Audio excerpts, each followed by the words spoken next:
buildings, as well as a preference for new units in East Portland, Southwest Portland, and North Portland. We have continued to make progress on our North and Northeast neighborhood strategy, working closely with our oversight committee to ensure that the promises made are promises that we keep. At this point, you'll see in a report to council next week. We have exceeded our rental housing goals with 501, to be precise, rental units open or in the production pipeline.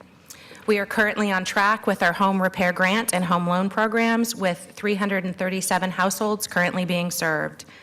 And after some program changes based on feedback from our oversight committee, we are on track to support 110 new homeowners by 2022. We are also working this year with the community to develop a new homeownership retention program focused on low-income families of color.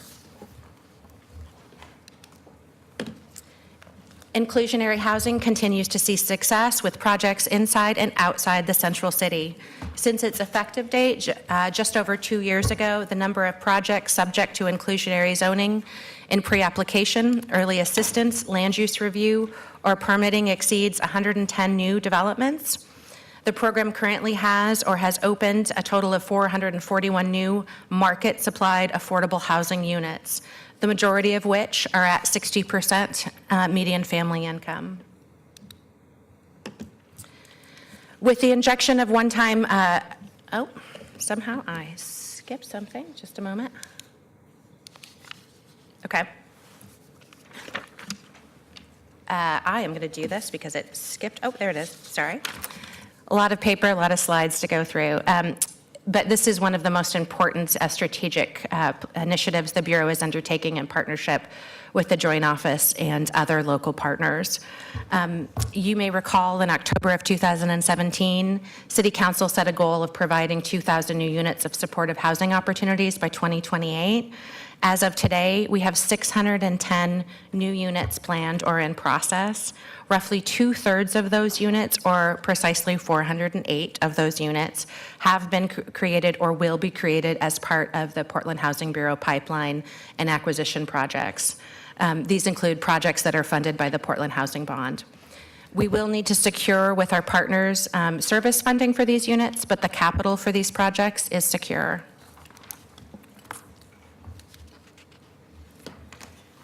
Another one of the Bureau's strategic priorities is our rental services office. With the injection of one-time funds last fiscal year, and the rental services office has increased its direct services as well as contracted services. The Bureau is on track to provide technical assistance to 200 customers per month, seeking guidance on landlord-tenant law or an exemption to the city's relocation policy. The Rental Services Office partner agencies are providing training and technical assistance on landlord-tenant law, fair housing law to over 2,000 people a year, in addition to providing direct legal assistance to over 500 people a year. Despite these recent gains, the office is still largely funded with one-time funds, and as we will discuss in future slides, this issue is a budget priority for the Bureau. The Portland Housing Bureau strives to include equity considerations in our program design, funding decisions, and hiring and promotion practices. I'm going to provide you a snapshot view of some of the ways that we consider equity in our Bureau. Of the Bureau's staff, 76% identify as female and 52 are staff of color. Our leadership team mirrors a similar ratio, with 76 identifying as female and 50% are leaders of color. Another way we evaluate equity is with the impact of our dollars. In our construction projects, we currently have a 24% MWESB goal and are currently at 25% for the current year's production and construction projects. We will be continuing to expand our work in this area with focused and targeted outreach to MWESB contractors in advance of any funding solicitations. The Housing Bureau provides for and ultimately regulates over 14,000 units of affordable housing in our city. Over 20,000 people reside in these units with an average income of just over $17,000 a year and an average rent of just over $500 a month. Much of our work over the coming years will be working to provide greater access to communities of color to our housing portfolio, and by expanding our rental services office. As you know, communities of color are disproportionately renters and low income. With services like the recently approved culturally specific framework for legal services through the Urban League, and our recent tenant support programming with SEI, IRCO, Apano, and CAT.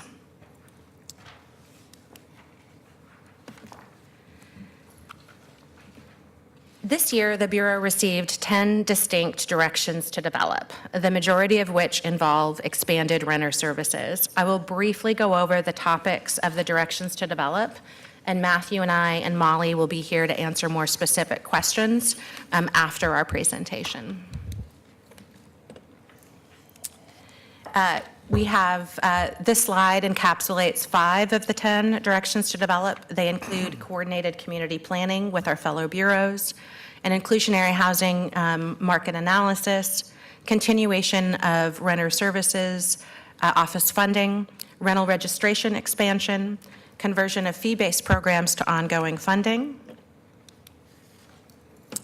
screening criteria implementation, landlord licensing, landlord-tenant notices, universal eviction defense, and increased rental services capacity. The Bureau's first budget priority is continuing our renter services office work with one-time resources until Council sets a rental registration fee, and fee generation is sufficient to cover the expenses of that office. You'll see here, as I went through, what our current service level is and what we anticipate would occur if we do not receive continued one-time support as a bridge until we can create a revenue source for that. I'd also like to highlight a coordinated request from the Housing Bureau and our fellow bureaus, including Prosper Portland, the Bureau of Planning and Sustainability, and the Bureau of Transportation, to step up our coordinated community planning efforts. We are requesting funding for land banking, specifically related to the Southwest Corridor. And we are also including actually matching funds from our existing resources for new programming for an East Portland specific anti-displacement and stabilization program. The current budgeted amount in our budget this year is $600,000, and we would like to work with the community on that programming this next coming year in coordination with our fellow bureaus. So that is actually the overview of our budget. We've tried to be succinct in what we've presented to you today to allow you to ask us questions about any of the various things we've discussed this morning or other issues that you may want to highlight for us in the budget process. I just have a quick clarifying question. You mentioned the rental fee to cover the rental services offices. What's the status of that? When is that going to come online? Commissioner, the recommendation of the CBO and the Mayor's office is that we would bring that fee to you, a fee proposal to you during this budget process. And we have not proposed a precise fee because I think it depends largely on some of the budget decisions or priority packages you would like to see. But we would be able to bring that to you before you pass the budget this May. And so you give us some options as far as funding the entire office with the fee. I guess I have a follow-up question too. How is it going with the people, with landlords registering? I know we all got letters in the mail, whether we're landlords or not. Have you had an increase in landlords registering? So the landlord registration is actually happening through the Bureau of Revenue as part of the income tax collection process, and there are a variety of different dates for businesses to actually register. Registration is just beginning now, and I apologize, I don't have an updated number, but I can get that for you. The fee setting question is quite a large issue, and we do know we have some parameters of the program that Matthew and I can both discuss with you. But we would build some policy assumptions into that. So first of all, one of our assumptions would be that regulated affordable housing that's providing deeply affordable housing would not be subject to that registration fee. That, of course, is, I think, a policy question for council. cost recovery of the basic landlord, of the renter services office, plus the revenue division's costs, would put a base level fee at $35 to $46 per year per unit if you were to do a flat fee. And then we can provide you information on each of the various programs that are listed in the direction to develop that relate to rental services and what that would do to a fee structure. That is, of course, if you were to choose to do a flat fee based on the rental units in the city of Portland. We also don't anticipate more than 70% compliance initially once we set that fee. We believe it'll take us a couple of years. So it's likely that not just bridge funding for this year, but there would be some need for bridge funding potentially in next budget year as well until the fee was actually, there was a compliance rate that was generating enough fee revenue. I guess I'm just going to give some comments on the directive to develop that my office issued in conjunction with Commissioner Hardesty, because I think that that directive was broken into several directives and makes up the bulk of those 10 directives. So as Commissioner Callahan knows, Director Callahan. Thank you. Yeah, I wouldn't wish that on you in this moment.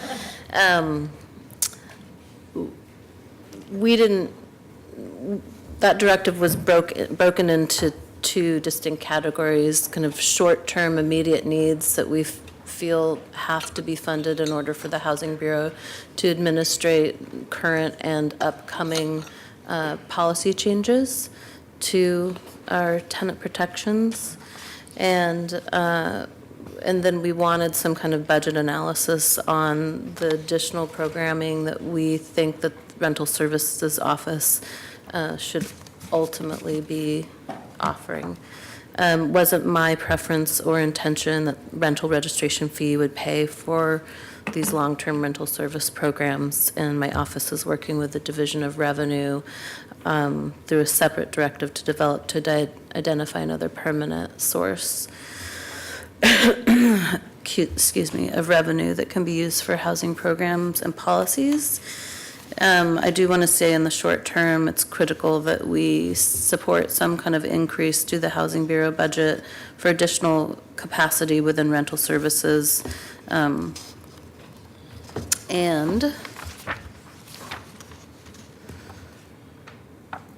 yeah, I mean, I feel bad about the workload that we are placing on the Bureau, but I don't feel bad about what we're trying to do for tenants. And if we really want to solve these problems or advance policy solutions, we can't not back them up with resources. So that's about it.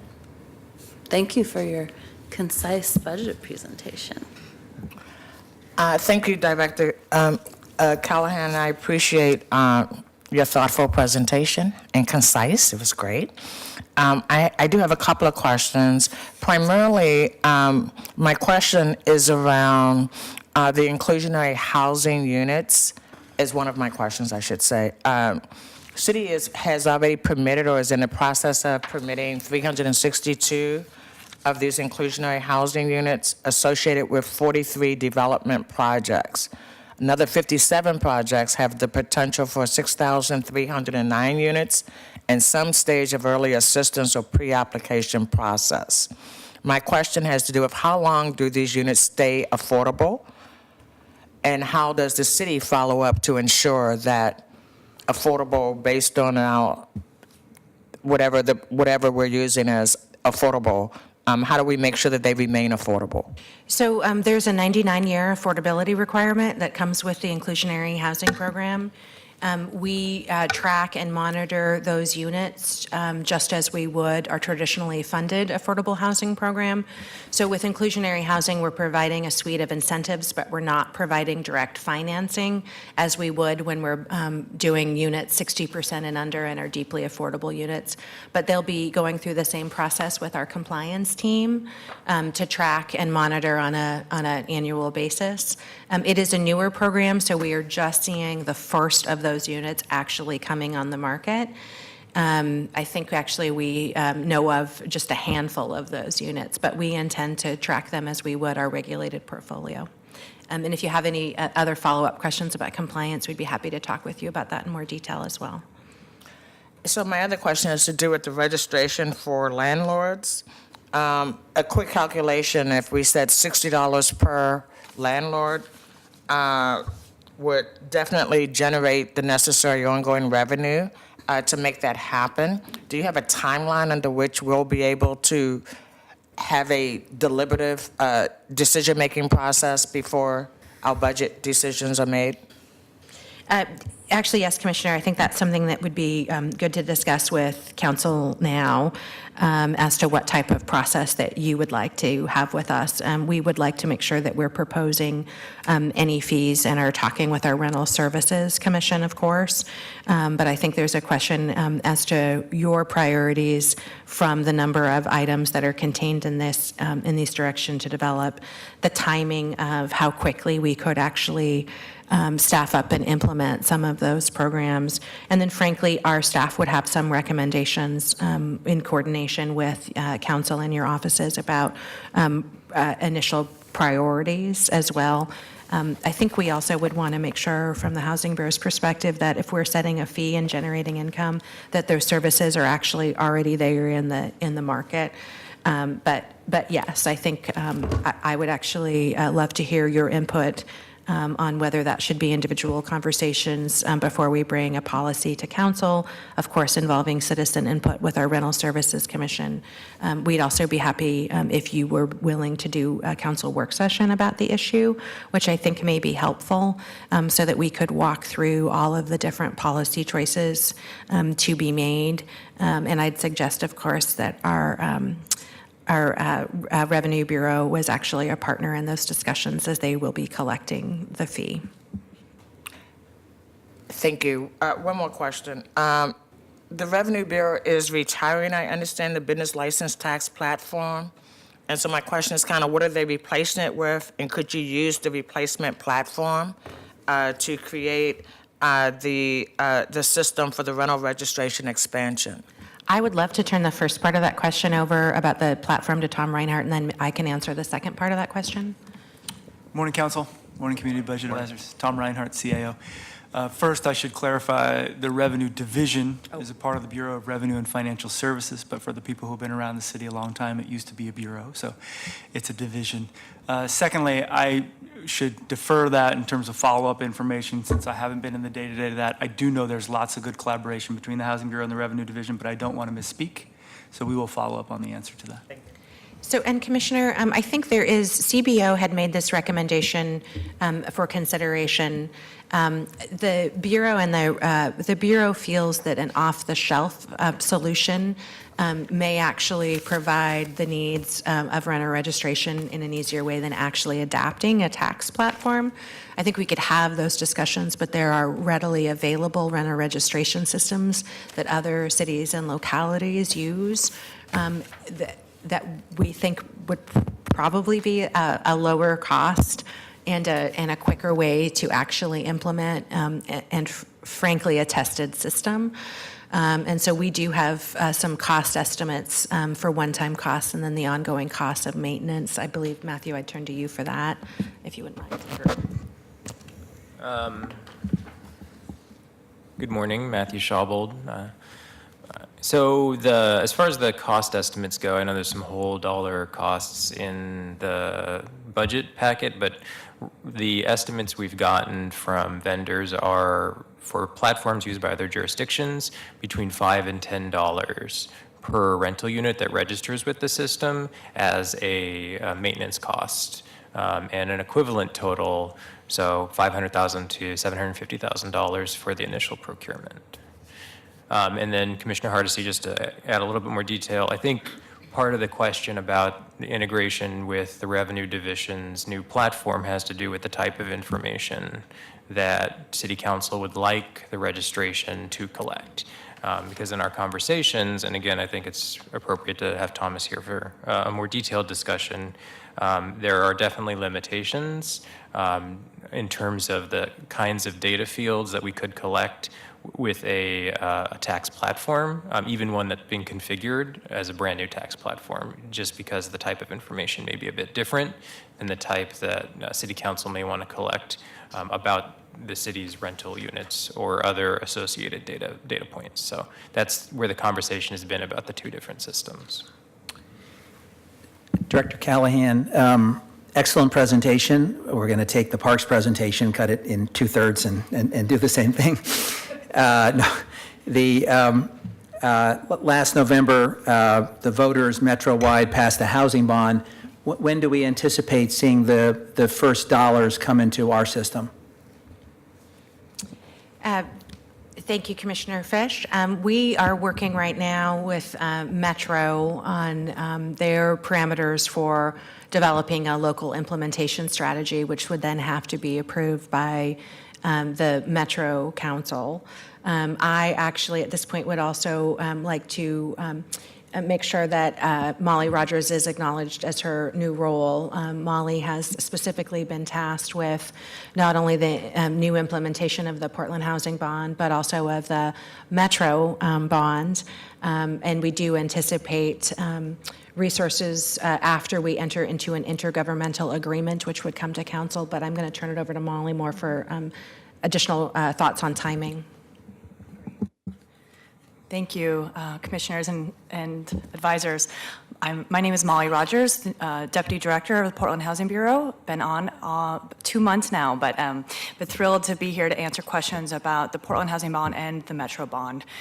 Right now, we are gearing up for our first solicitation of the Portland Housing Bond at the end of April, which will be a release of about $50 to $75 million to advance our production goals to get, we're hoping, between 350 to 500 units of new affordable housing. At the same time, staff is doing planning work and working collaboratively with Metro and the other implementation jurisdictions to gear up for continuing to be doing solicitations with the Metro bond as well. So what we're really anticipating is many years of solicitations to get millions of dollars on the ground to be able to build thousands of new units over a period of 7 to 10 years of a huge pipeline of work.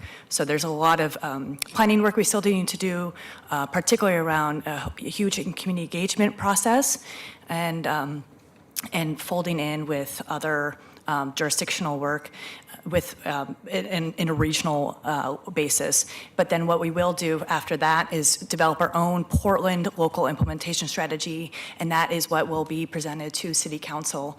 That will then be the basis for our intergovernmental agreement with Metro and provide that framework for how will we advance those funds and build the housing on the ground. Thank you.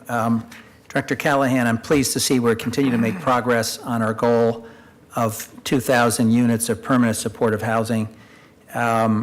What's interesting in the recent survey work that was done in our community, supportive housing scored very low, which I think was partly a function of the fact that we use the term supportive housing, and I think a lot of people don't know what it means. But additional dollars for alcohol and drug treatment scored very high. So my takeaway is when we actually explain that supportive housing is deeply affordable housing with wraparound services for drug and alcohol treatment, people then say, well, that's exactly what we need to tackle chronic homelessness. So it's a question of branding and how we talk about it as much as anything. The biggest obstacle to our being successful, though, is going to be the service dollars. So at what point do we have to have a strategy for either primarily new revenue, but substantial additional revenue in order to cover the cost of services for meeting our goals over a 10-year period? Thank you, Commissioner. And I know that you'll be hearing from Mark Jolin in the Joint Office shortly on that issue as well. We are planning ahead and creating units now that we do not have the service funding for, meaning we are building units. I think I just mentioned that we have 2 buildings that we're moving forward under the Portland Housing Bond for supportive housing. The Joyce building in downtown Portland, as well as the West Wind, so 2 solid PSH buildings that actually exceed the current amount of service funding that is on hand with the Joint Office. We project those buildings to be online in as early as 2023. So the conversation to secure new service funding is, of course, we should be having those conversations presently and projecting out for our future needs. But we are able to build have some ability to work on the capital side right now. I would also add that an issue is going to be not just the service dollars, but the rent subsidies for these units as well. I think that making sure that we have the subsidy to have folks come into units that have no income at all is going to be a pressing issue as we look at the services side. So, within a couple of years, we will have buildings that don't have identified service funding. I would also like to say, though, that it's our expectation to be working with additional community partners, including the healthcare industry. We think that there are other partnerships that we can capitalize on. They will not be able to take care of all of the need, but I know we're having dialogues with the service systems presently. So the answer is actually, Commissioner, I think we need new service funding within the next couple of years to meet what we're actually building right now. Thank you. Can I ask you a hypothetical? If we I'm just trying to figure out what the relative cost of the support services are. If we had, say, $5 million additional dollars per year that could be allocated towards service, how many units could we support? Commissioner, I think that depends on if we're trying to do just the service side funding or the deeply affordable units, bringing down the rent. So actually having a building where we're able to bring someone in with no income. And I believe, and I am going to look to Mark to have him correct me if I'm wrong, I believe we would believe that would support at least 300 units if all of the costs were fully paid. Of course, we don't expect that to be the case. So, Mark. I think that's right. Yeah. So as a thumbnail. Great. Yeah. Thank you. That's helpful.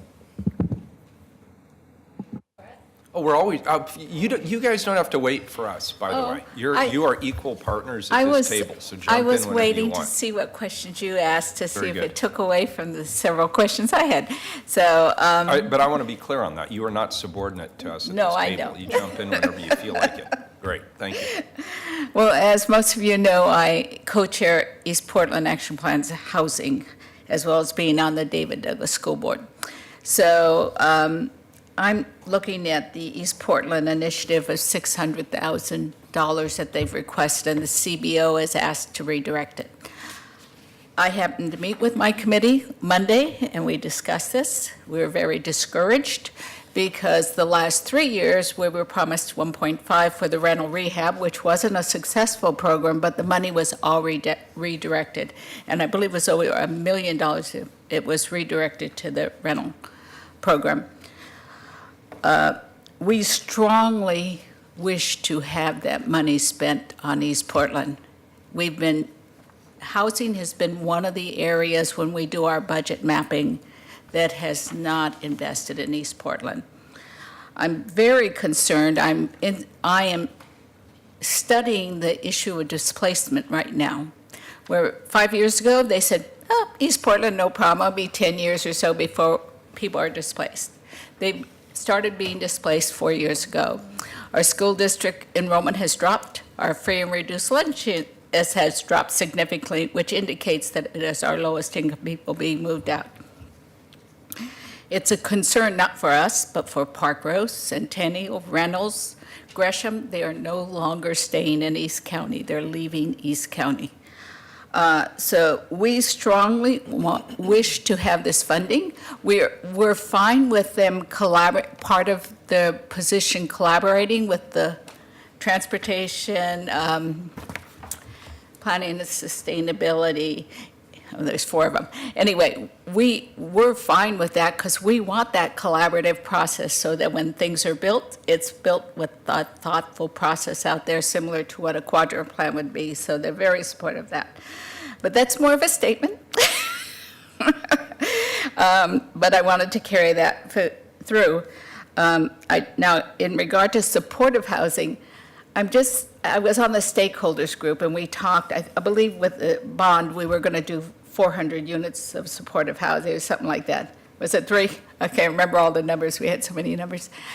But at the time, they said there would be funds from other services are being provided already out there, and that funds could be reallocated from whether it's the county or whatever to help with that. Is that what you're talking about when you're indicating not paying the full amount?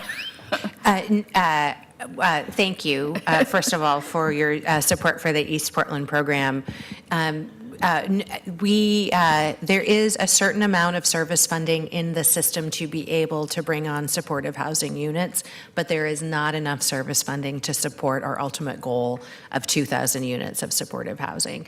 So the bond is planning and will deliver more than 300 units of supportive housing, as was our commitment on the capital side, but the bond funds don't allow us to pay on the service side. So we are building those units, and we are under the full belief that we will find the service funding and partnership for that. Obviously, we already have services, permanent supportive services in some of our buildings in operation right now. But that's kind of where we are with that. And then if I may just comment on your first comments about the East Portland programming. So it is not an actual request to council. It is something that we have programmed within our existing resources. It is a priority commitment for the Bureau to make sure that we are working in coordination on issues in East Portland, especially as they relate to stabilization and anti-displacement. And so CBO, I'm sure, could speak for themselves, but I know that they're trying to balance a variety of issues. And I do think that there are some ways that we could look at a minor adjustment in funding in year 1 for that program because of the delay that it will naturally take in hiring a staff member and being able to work with community grants. So we're happy to talk to the CBO's office during the budget process to give you a more precise number about that could be used to fund some other additional rental services programming in the short term. Okay, another question, and this was from one of my committee members, is with the Metro bond. The answer of how it was being developed has already been answered, so that was one of my questions, and her questions. The other was have you decided on the public input? Because she represents Habitat for Humanity, and the continuum for these people is going from homelessness transition to affordable housing to home ownership. They have over 1,000 people waiting on a waiting list to go into home ownership that they don't have the funds to do it. So, and her comment to me was for $100,000 in investment, which is less than what it costs in the rental units, is to put in some home ownership. So some of these people who are currently in affordable rental units could move out of it. So she wanted to know when your public input would be. So we're starting individual meetings regarding community engagement, and then we'll have broader sessions as well regarding the Metro bond planning. There are very specific goals in both the Portland Housing Bond and the Metro bond regarding deeply affordable units.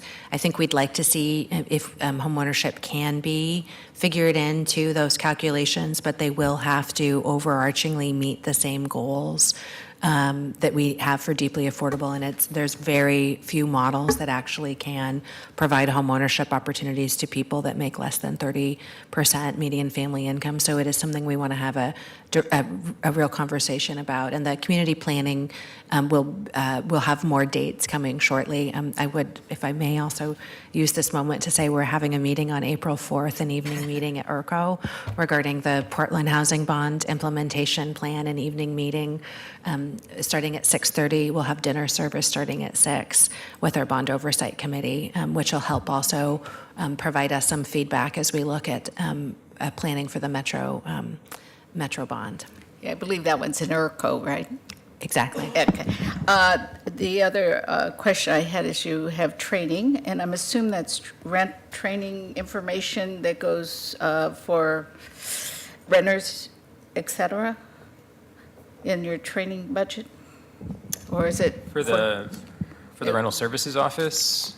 Well, there was training here somewhere. So in the rental services office, through our community partners that we contract with, they provide training for their own line staff. Yeah. And so, we work with organizations like ERCO, Apano, Community Alliance of Tenants, Urban League SCI. So they train their line staff, so as their staff are working with clients that are coming in, they can make sure they're, with all the changes in landlord-tenant law, that they're informed and they can help provide that information.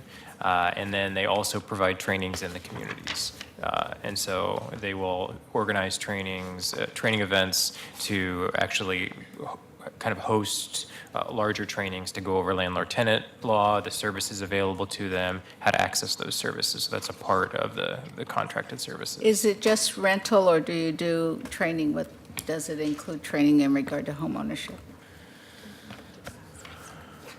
We do classes in homeownership. So the training I was referring to were our rental services contracts, but for our neighborhood housing program, we provide classes on becoming ready for homeownership. I have a request from a Latino parent who has found in her community they purchase homes.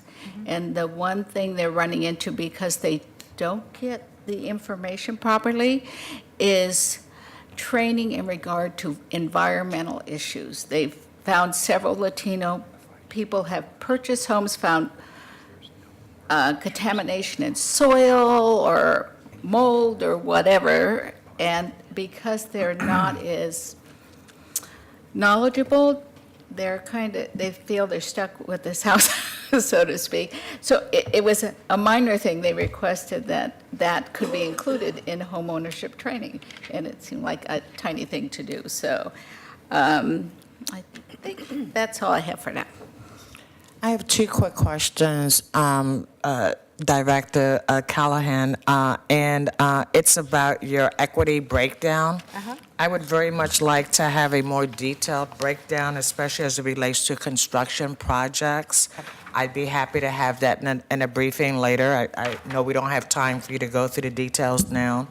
But it's always helpful for me to know who we're contracting with, not just a percentage, right? So We have that detailed information, not just who, but who's actually getting you the did jobs a great as job well. of synchronizing it and making it not take up the whole book. So I appreciate that as well. Thank you. We'll get that to you after the presentation. Appreciate it. Commissioner Hardesty, if I could offer the suggestion that since that question continues to come up, I will work with bureaus on a full presentation, since I don't think it's the best use of your time if it's just the Housing Bureau's data, and we have all sorts of construction data across all the bureaus, if you're amenable to that. I appreciate that, because, I'm going to ask that of every department that comes in front of us, so it's better if they're prepared, and I know it ahead of time. Thanks. Noted. I would love to see some of that data as well. I appreciated the chart about who's living in our affordable units, but I wonder how that compares to need across demographic characteristics. And want to have a little bit more information, as this is kind of a new area for me, on the same kind of need versus who's being served for the homeownership programs and the other programs that are being offered. Thank you. So first of all, I think one of the things that the current portfolio does not necessarily reflect the greatest need in our community. And though we do have increased percentages of communities of color in our affordable housing as to the general population, with the exception of frankly, Latino, Latina, we actually do not have a representative population living in our affordable portfolio. The need for communities of color is much greater. I actually do, going through this, actually have those percentages available to you, and I'm looking for the right. Matthew, do you have that off the top of your head? So, I mean, I guess we can talk about need in a couple of ways. And so if you're looking at it, based on just straight income level, I think the deficit is, well, so 1 in every 4 renters is cost burden paying more than 50% of their income toward rent, and 1 in every 2 renters is paying more than 30%. So both of those, so half of renters are cost burden. We have a deficit of about 24,000 units in the city overall for 0 to 30% households, another 6,000 for 0 to 60, and I think around 3,000 for 60 to 80%. But then you can also break it down, and it might be better if we just follow up with a packet if you're looking at home ownership rates and rentership rates by different communities. Last question. Just one more. The numbers you provided or the CBO provided in the budget summary, the chart with what you had done versus your targets, could you give me, and you don't have to give them now, the numbers that are in East Portland? Thank you. Yes, there's a variety of different ways we can slice and dice it. We have one-time project funding for the next 3 years in East Portland, $7 million in home, $8.7 million in construction excise tax, $1.7 million in CDBG resources, and $5 million in urban renewal or TIF district areas. That would include Gateway and Lentz. And we have 8 different projects, affordable housing projects underway in East Portland in some phase of the development pipeline, Division Street, Garden Park, Powellhurst Place, Arbor Glen, Eastside Health, Gladstone Square, and Carolyn Gardens. I was prepared-ish for the question. Did that answer your question, Frida? That gives me the dollars, and that's fine. But I was thinking of the chart they had in there that had targets to actuals, because you had exceeded your targets. And I was just curious, and you didn't have to give me exactly them now, and it's fine. And I do appreciate my committee's lobbying for more of the bond money being spent in East Portland, and the fact that we heard Monday that 2 more complexes were being added, which will help distinctly in that area. Very good. Commissioner Udaley, you get the last question. It's just another comment, which is one of the revenue sources we're exploring with the revenue division is a vacancy tax, which would generate an estimated $5 million a year. So that could come in handy for our supportive housing. Very good. Dr. Smith, is there anything we can add from the perspective of the Office of Equity? Let's see, looking at my notes. Good morning, everybody. Good morning.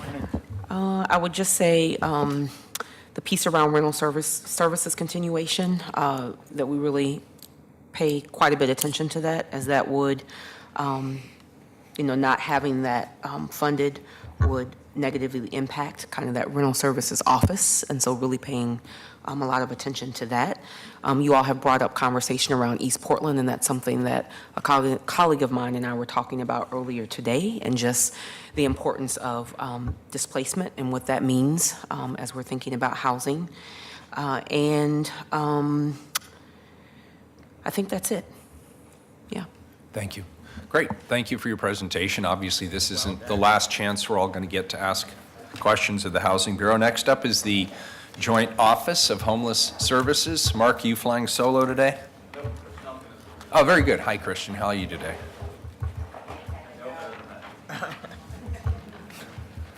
Do they have a section in here? No. It's in the housing. It's actually, Oh, it is. yeah, Okay. and he handed out these also. These are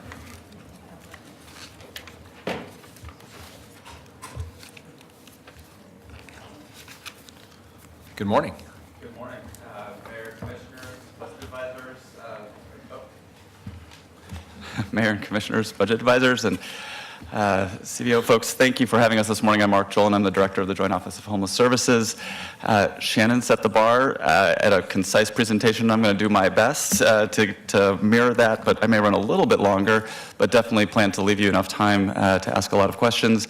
We gave you a revised packet only to try to condense substantively. The packet is the same.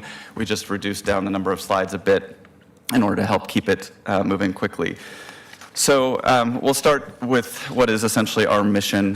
That is to create a community in which everyone has a safe, decent place, an affordable place to call home. We do that work, and I'll talk to you today about the various strategies that we deploy towards that. But ultimately, we do that work because of the people whose lives it touches. The next slide is a photo of a woman named Randy who had been cycling between shelter and the streets with her family and was able to find permanent housing through the work of one of our nonprofit partners. So today, we'll talk very briefly about context, about some of our goals that we set for FY19 and how we did against those goals, then talk about our process for developing the 2020 budget, go through the elements of that budget, and then talk about the one-time only impact. As you know, we have a significant one-time only ask here. So we go into this budget process facing continued significant headwinds, largely in the rental market, and the growing divide between what our lowest income households have available to them to pay rent and what it costs to rent in our community. Between 2010 and 2016, rents increased by an average of 52%, incomes for rental households increased by about 19%, and at the lowest income levels, those increases were even more modest. So for people who are severely disabled, have an enduring disability, and are eligible for SSI benefits in our community, supplemental security income, between 2010 and 2016, they saw a grand total of a 9% or $59 increase in their monthly benefit. So that population of folks, and there are more than 20,000 people living on SSI in Multnomah County, are an example of who is struggling the most and why we continue to see enormous need in our community, especially at the level of the most deeply affordable housing and the lowest income levels. So as Matthew was saying earlier, we have more than 70% of our extremely low income households paying more than 50% of their income towards rent. What that looks like in terms of unmet need. Right now in our community, on our family housing queue, we have more than 1,400 families who have been assessed as eligible for rental assistance of some kind, who are waiting to receive that rental assistance. We have over 2,500 individuals, mostly individuals who are disabled, on our coordinated access list for supportive housing, who are waiting units to come available to them. Home Forward has nearly 11,000 people on their waiting list for public housing. And the most recent Echo Northwest report identified that on any given day, we've got about 56,000 households in the region who are very low income and are at risk of homelessness because they're paying more than 50% of their income towards rent. So that's the context within which we work, a tremendous amount of ongoing unmet need. And yet, we are doing everything we can with the resources we have to set goals and serve more people. I can tell you that last year we continued to serve more people than we ever have with a combination of prevention, shelter, and housing placement assistance. And what you see here is the evolution of our work at the system level over the fiscal years FY14 to FY18. You'll see that with respect to placements into permanent housing, we've been able to increase total placements by 87%. During that period of time, achieving over 5,600 individuals placed into housing out of homelessness last year, a year-over-year increase of about 14%. We've also increased prevention assistance by 48%, the number of people assisted with prevention services. We did see a small decline last year, about a 3% decline, and we attribute that to the combination of the households receiving prevention assistance needing longer durations of assistance and also deeper levels of assistance because of what we're seeing in the rental market. And then with shelter, we've also seen a tremendous increase, an 84% increase in the number of people accessing emergency shelter services. And these are unduplicated individuals between FY14 and 18. We also here saw a small decrease in the total number of unique individuals served in the last year. That's attributable to our move away from no turn-away family shelter to growing lengths of stay in our shelters as people struggle to find housing in the market, and also some transitions where we temporarily lost bed capacity because we were moving from one shelter to another. Last year at this budget presentation, we shared with you very specific goals that we had for 2019, so programmatic goals. One was to improve data access and quality and reporting. We've done an enormous amount there, brought a data analyst in. The county's evaluation team did a breakdown of all expenditures on homeless services over the last 4 years, right down to the level of the provider, to really show us where we're spending our money and map that onto our outcomes. There's a lot more we could talk about there. We committed to strengthening our equity work, and I have a separate slide on equity that I'll use to go a little bit deeper on that. We said we were going to stabilize the family system. We re-procured the family system. We brought more culturally specific providers into the fold, and we're midway through the process of transforming our family shelter, our year-round family shelter system, into one where every family has a private room that they are able to stay in rather than living in congregate shelter environment. Shannon spoke to supportive housing. It was a big priority for our office to support the local implementation of a supportive housing strategy, as well as to support the ongoing regional conversations. And as you saw from Shannon, we're making progress there. And then finally, we'd adopted a chronic homelessness framework, set of recommendations through a Home for Everyone's executive committee that called for supportive housing planning and implementation as its highest priority, and again, we've been doing that. The launch of a navigation team that could work with folks who are struggling in encampments in our community, we've launched that. We've expanded our coordinated access implementation and moved forward our frequent utilizer study, which I'm happy to answer more questions about. Turning to the equity work. Within A Home for Everyone this year, we chartered an equity committee.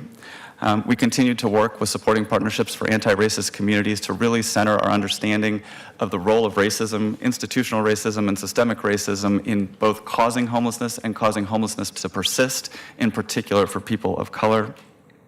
And we've built the focus on racial equity and the centering of racial equity into our Home for Everyone strategic planning process that we've just launched now. Operationally within the office, we procured the family system and also our adult system this year, and made a specific effort to increase the number of culturally specific providers who are qualified to deliver services in our system, and required all of our providers to demonstrate that they could provide culturally responsive services. And then finally, we continue, as we have all along, to measure our outcomes in terms of the experience of different communities of color. We have committed through A Home for Everyone to eliminating the disparities based on race and homelessness. And in order to do that, we know that we have to be seeing higher rates of people of color going into housing or receiving prevention services than they currently appear in the homeless population. We've pulled out one outcome, and we can provide many more, that demonstrates that while African Americans make up 16% of the homeless population, and there are a lot of limitations that I want to recognize and we can talk more about because we rely on the point in time count for this, but make up 16% of the homeless population. They were 35% of the people who were placed into housing in the last year. We see similar trends with other communities, although not at the same level, and we'd like to see the other communities benefiting in the same way from our targeted investments. In particular, the Native American community, you can see here, make up 10% of the homeless population, or 11% of people placed into housing. We are not going to close the disparities for the Native American community if we don't do better than that. So moving into our budget process, we always start with the guiding values of A Home for Everyone: to prioritize those who are most vulnerable, to promote racial and ethnic justice, to use data-driven assessment, to engage and involve the community, and to strengthen overall system capacity and increase leverage opportunities. We also have, and those of you who've been doing this for a while will recognize this, this framework that we use, but fundamentally reducing homelessness is about reducing the inflow into homelessness and increasing the outflow out of homelessness. And this graphic here is an attempt to illustrate that. The individual who today is in their housing, if we can prevent them from becoming homeless, will not be on our streets, will not be on our shelter. If at all possible, we don't want them to become homeless before helping them, so we try to divert them from the housing situation they are in that they are about to lose over into a new housing situation. So that's that top arrow of diversion. If they lose the housing that they are in, we're not able to divert them into a better alternative housing situation, then they may wind up on the streets or in our shelters.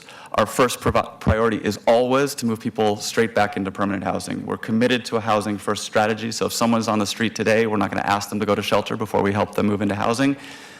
We will move them straight to housing if that unit is available.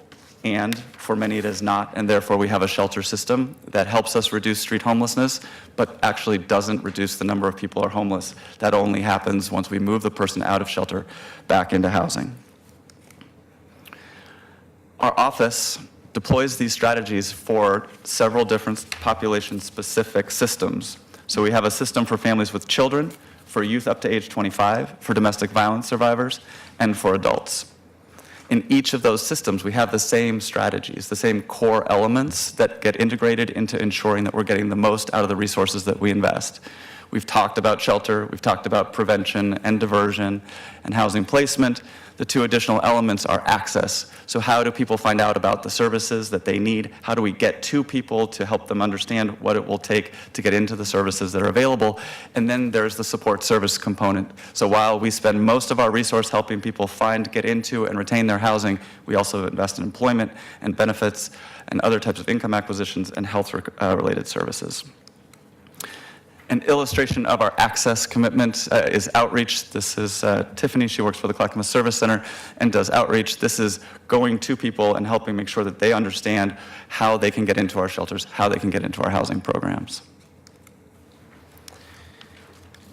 As you know, our budget process starts with months of work through A Home for Everyone with the work groups. We send a survey out to more than 600 people, asking them what our priorities should be. Our coordinating board meets multiple times to evaluate the outcome of those processes, and then gives us guidance for how we ought to prioritize within our budget. This year, because we had recommendations around a 1% and 3% constraint on the city and county side in particular, we asked them, what is it that we should protect from any kind of reductions? And what we heard back is keep people in the housing that they have, protect the capacity of culturally specific providers to do placement, make sure we're not losing shelter capacity, and then of course consider the impact on leverage. We have to make sure that we're not, by making a small reduction here, also costing our ability to fully leverage federal or state dollars, and then be focused on which programs are best achieving our racial equity objectives.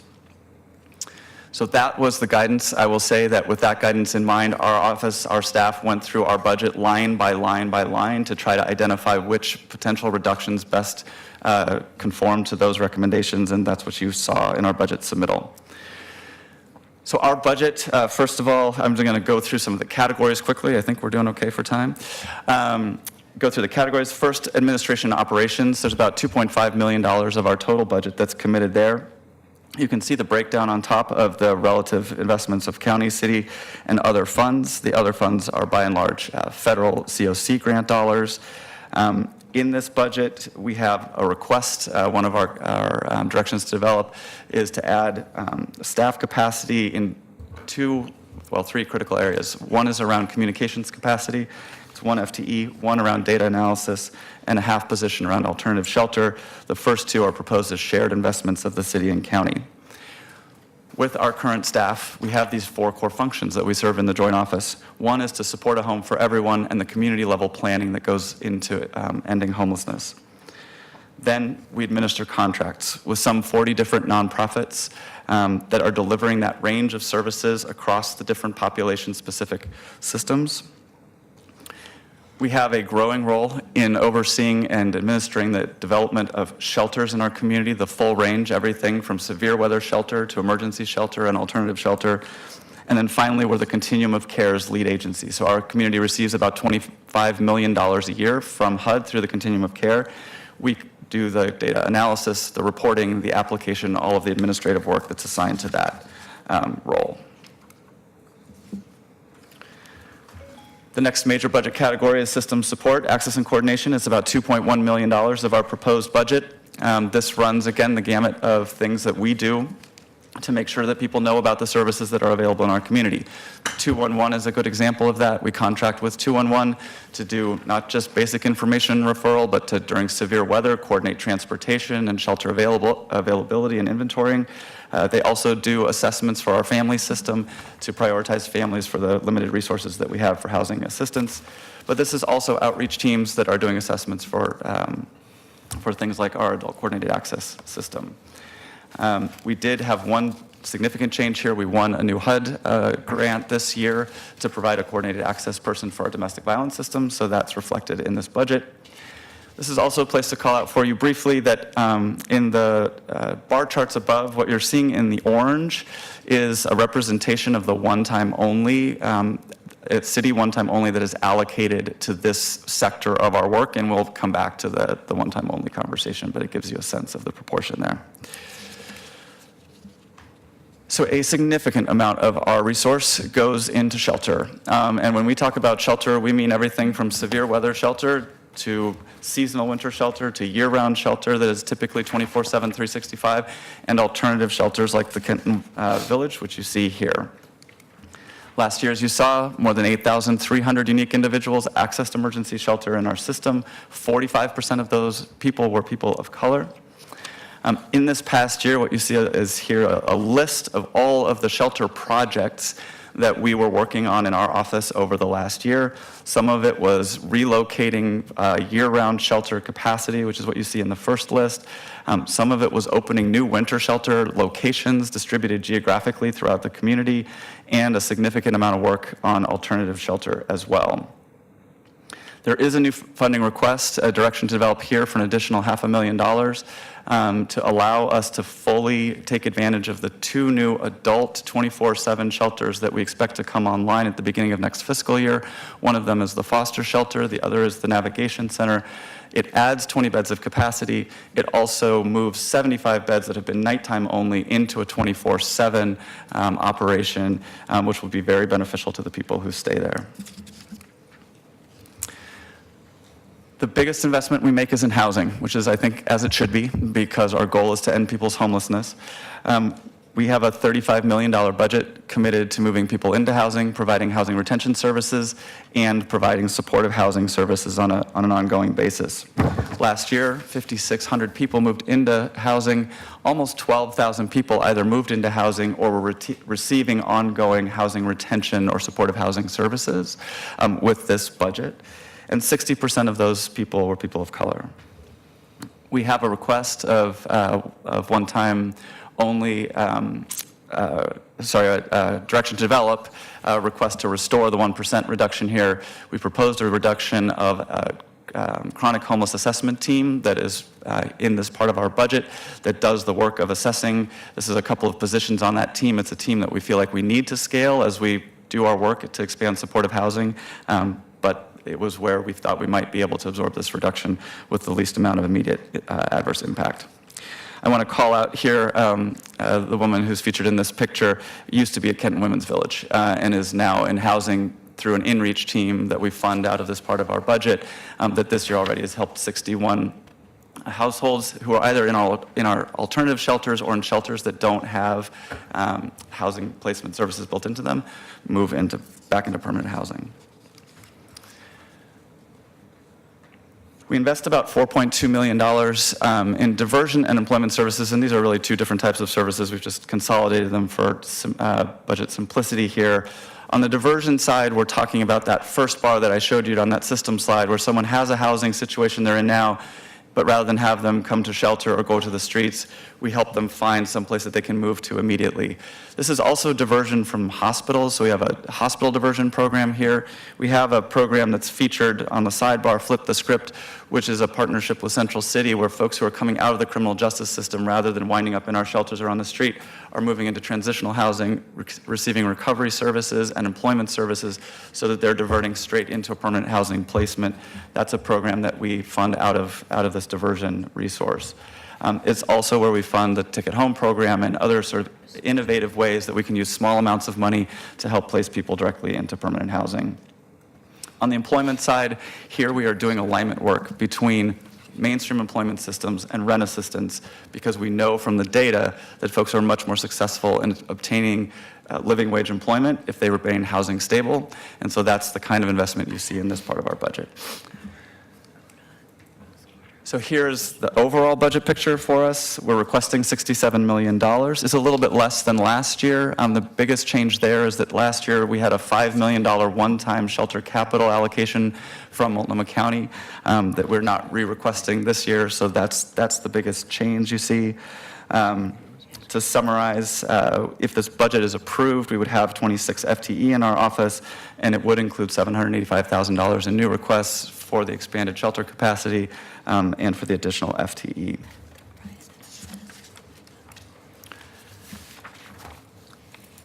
And then finally, the one-time only, about $7 million of city one-time only is here in our budget proposed. And what we've tried to do is to capture the kind of impact that this would have if we were not able to restore that $7 million.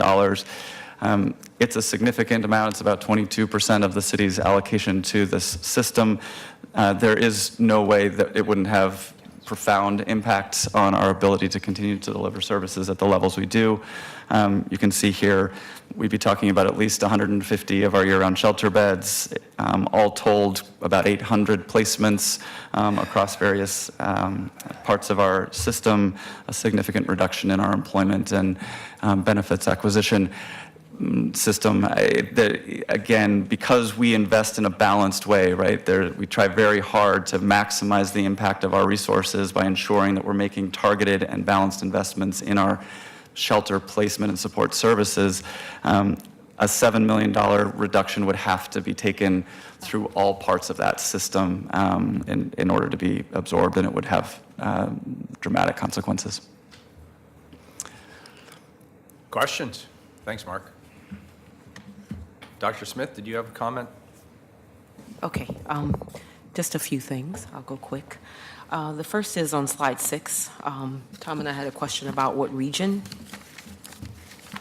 this represents. I'm sorry? What region this represents on slide 6? This is, the 56,000 is the Washington, Clackamas, and Multnomah County, so it's the metro region. Okay, thank you. And then on slide 7, you talked a little bit about prevention strategies, and I'm just wondering, could you give examples of what that looks like? Yeah, I definitely can. And I should clarify, when the Joint Office was created, the prevention work, the work with folks who are already in housing who haven't yet experienced homelessness, remained a financial responsibility of the Department of County Human Services at the county.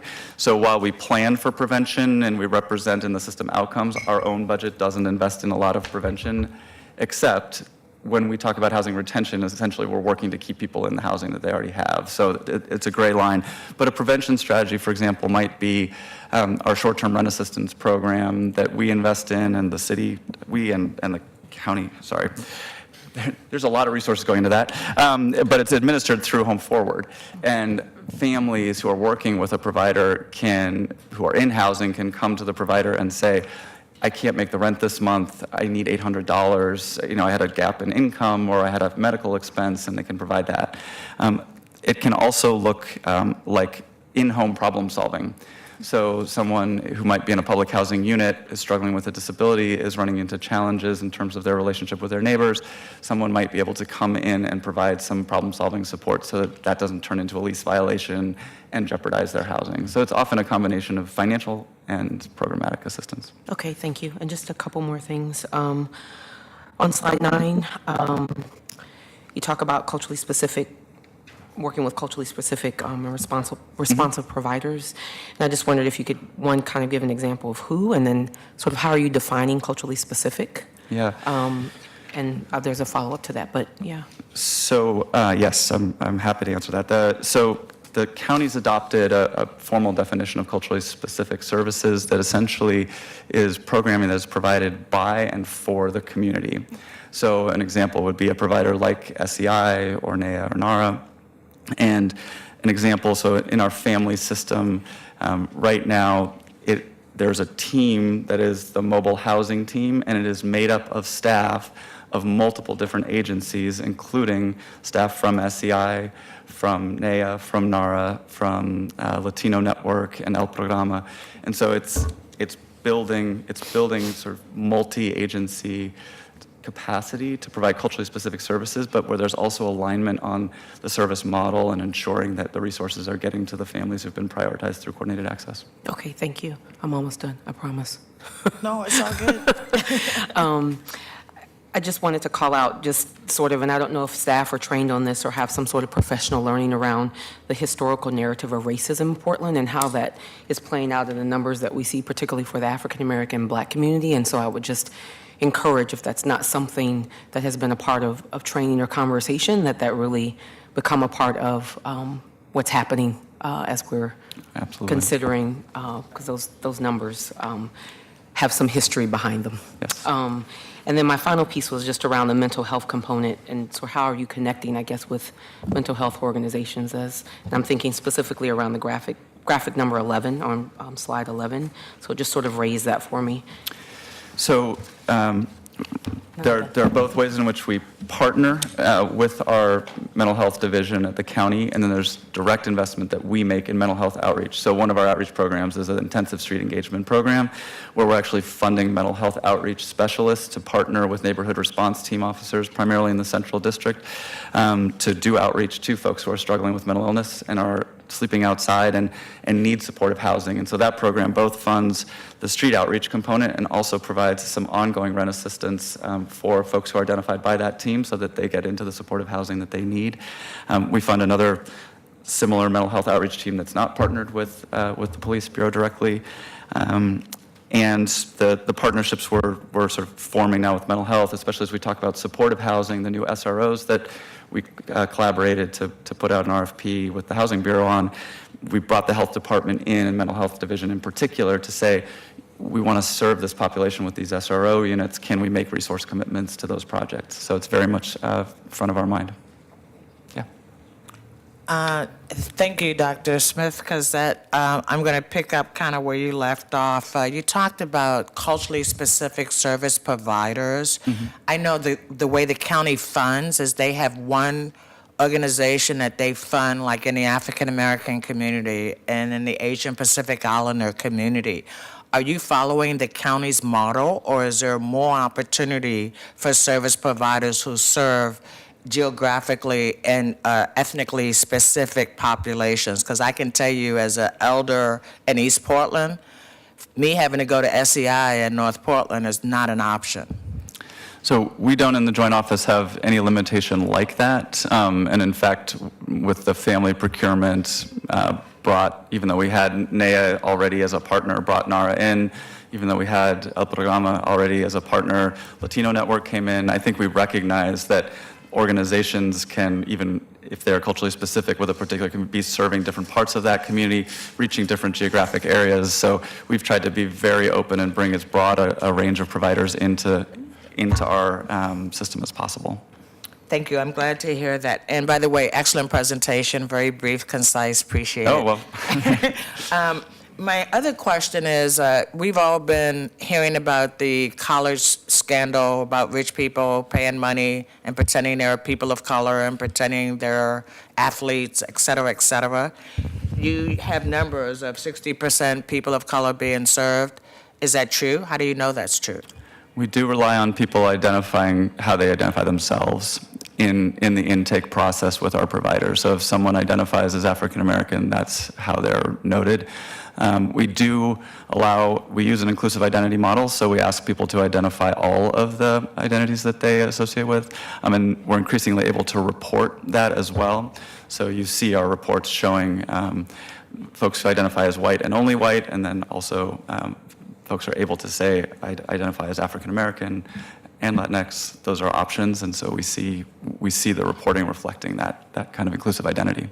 And do you think there's that people expand their identity because they know there's a focus on one community versus another? I don't know.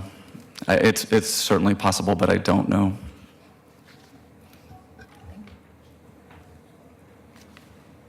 Hi, Mark. I have a few questions. First of all, I have to say that as a person that serves a community warehouse, we know that things are better. We are receiving a lot more requests than ever, so people are going to permanent housing, because we're furnishing those houses. And also the mood for the case managers are coming from over 200 agencies is way better than 4 years ago. So I commend you and the housing department for the work you're doing.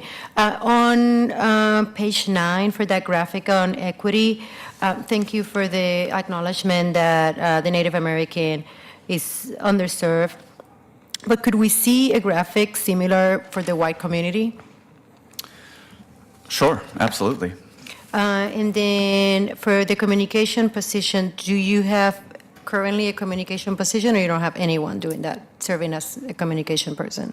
We have someone who is part of the county communications team who is assigned to our office. And the experience we've had, he's terrific. And I'm not just saying that because he's here in the audience with us. But the amount, this issue is such a focus for the community that his time is largely spent being responsive to inquiries that come in from the community. And I think what we've recognized is that there's a need to do a better job of communicating out to the community the work that we're doing in a proactive way, and to really sharing some of the good work of our providers and helping folks understand, yes, we're making a significant investment here and we're achieving some significant results as well. So this position would complement his work and allow us to do some more sort of forward-looking or advanced-looking work around communications, and that can be both in terms of social media communication and that sort of thing, but also going out into the community and being responsive. We get so many requests from folks to come and talk to them about what it is we're doing and how the city and county are working together. It's an opportunity for that. Thank you. And does the shelter investment would include wraparound services? That is just basic operating. The additional request there is really just to provide adequate staffing to ensure that the people staying in those shelters are safe and getting the supports they need while they're there. It does not contemplate additional resources towards housing placement. Mark, I just want to bring a little bit of context to our discussion today. Despite the efforts of the Budget Office and the mayor to bring some discipline in directions to develop, we have $29 million of ongoing asks and $100 million of one-time asks. And the last report we got from the Council Budget Office was we'd have less than $2 million in ongoing and potentially $14 million in one-time money to carve up. So the magnitude of the challenge before us is very clear. I did just a quick math on the directions to develop just with the Housing Bureau, and they came in at a combination of one-time and ongoing at $15 million. You have highlighted in your excellent presentation the impacts of a $7 million cut if we don't fund the $7 million that we currently do of one-time only money. My question for you, though, is you have interspersed throughout your presentation some asks for new resources. And have you added it up, and what is the total amount of one-time and ongoing you're asking for exclusive of the $7 million? Exclusive, so it's $785,000 between the city and the county in new requests, so about $417,000 for the city, for $417,500 to be precise, is that right? And then there's the 1% restoration, which is $252,000, and then the $7 million, which is the one time. Is when you look at the 1% backfill or the new one-time and ongoing money, is it your position, and the $7 million of one-time only money, is it your position that the $7 million of one-time only money is your number one priority? Yes, in the sense that it's so core that's, I mean, again, depending on what amount we're talking about having to remove, but in principle, of course. Now, I want to be clear here. With the very limited amount of ongoing money that we have available, where it's unlikely that even if we wanted to, we could convert a big chunk of the $7 million to ongoing, because there just isn't enough ongoing money. To what extent can the county backfill any portion of the $7 million that we may not be able to fund of one-time only money towards the system? I can't speak for the chair. I mean, we've been asked to provide a 3% constraint in our budget proposal to the county, so. 3% cut? A 3% reduction, right, of about $1 million. So I think that's an indication of where the county is in terms of its own budget constraints right now. Okay, thank you. I just want to follow that line of questioning. Thank you, Commissioner Fish. Remind us, how much ongoing money do we have and how much one time? The February forecast update provided for 1.7 million in ongoing general fund resources and 14 million in one-time resources. And by council policy, 50% of that should go to capital, one-time capital and infrastructure major maintenance But projects. one more nuance to that question. That is after the 1% Cal reduction. Correct. That's assuming the 1% constraint that was baked into each bureau's budget. So that is the best case scenario, just to be clear. It's not necessarily a question, but a comment about communication specialists. Following up on that, I sit on the coordinating board for Home for Everyone, so I've been in the discussions about this, and it's something I brought actually to the coordinating board because there's a perception out there right now that our homeless population is coming from outside our state and going here, and I feel with the one-time count, they're asking those questions, and that if that is not an accurate perception, that we need to communicate that better to our residents. This will also help the city if our residents understand that we're helping our Oregonians mainly. And so I've been kind of pushing for that. And in regard to equity, I sit there, and the issue of equity on that committee is constantly a focus on how we can do better for our people of color. Mark, building on this financial sustainability line of questioning, with the 7 million in one time that you have described as core, will you speak to whether or not we collectively have a plan yet for when we aren't in a revenue positive situation, and how is that being thought about 1, 2, 3 years out if we don't have significant one-time resources as a partner in this? Is there a plan yet, or can you speak to that at all? I don't believe there's a plan yet. I think Mayor's been very clear about the need to come up with one. And I think as the budget projections become more challenging going forward, the urgency of identifying that plan just grows. And so I certainly will be at the table for those conversations, but as far as I know at this point, we don't have a specific path forward. Thank you. I had a couple questions and comments. Thank you very much for your presentation. I also want to talk a little bit about slide 9. And I think part of the reason maybe that one's getting so much focus is we're actually kind of getting to the heart of something really important here. I really appreciate that you've offered a breakdown here with this racial demographic data that actually reflects service and need more than I think we've seen in some other presentations. And I would just love to encourage all of the presentations that come after this, and I know today we have a lot that are really focused on service, so it's a little bit different, to really replicate the standard that you're presenting here, which is like actually allowing us to compare who's being served against the population of need as a whole.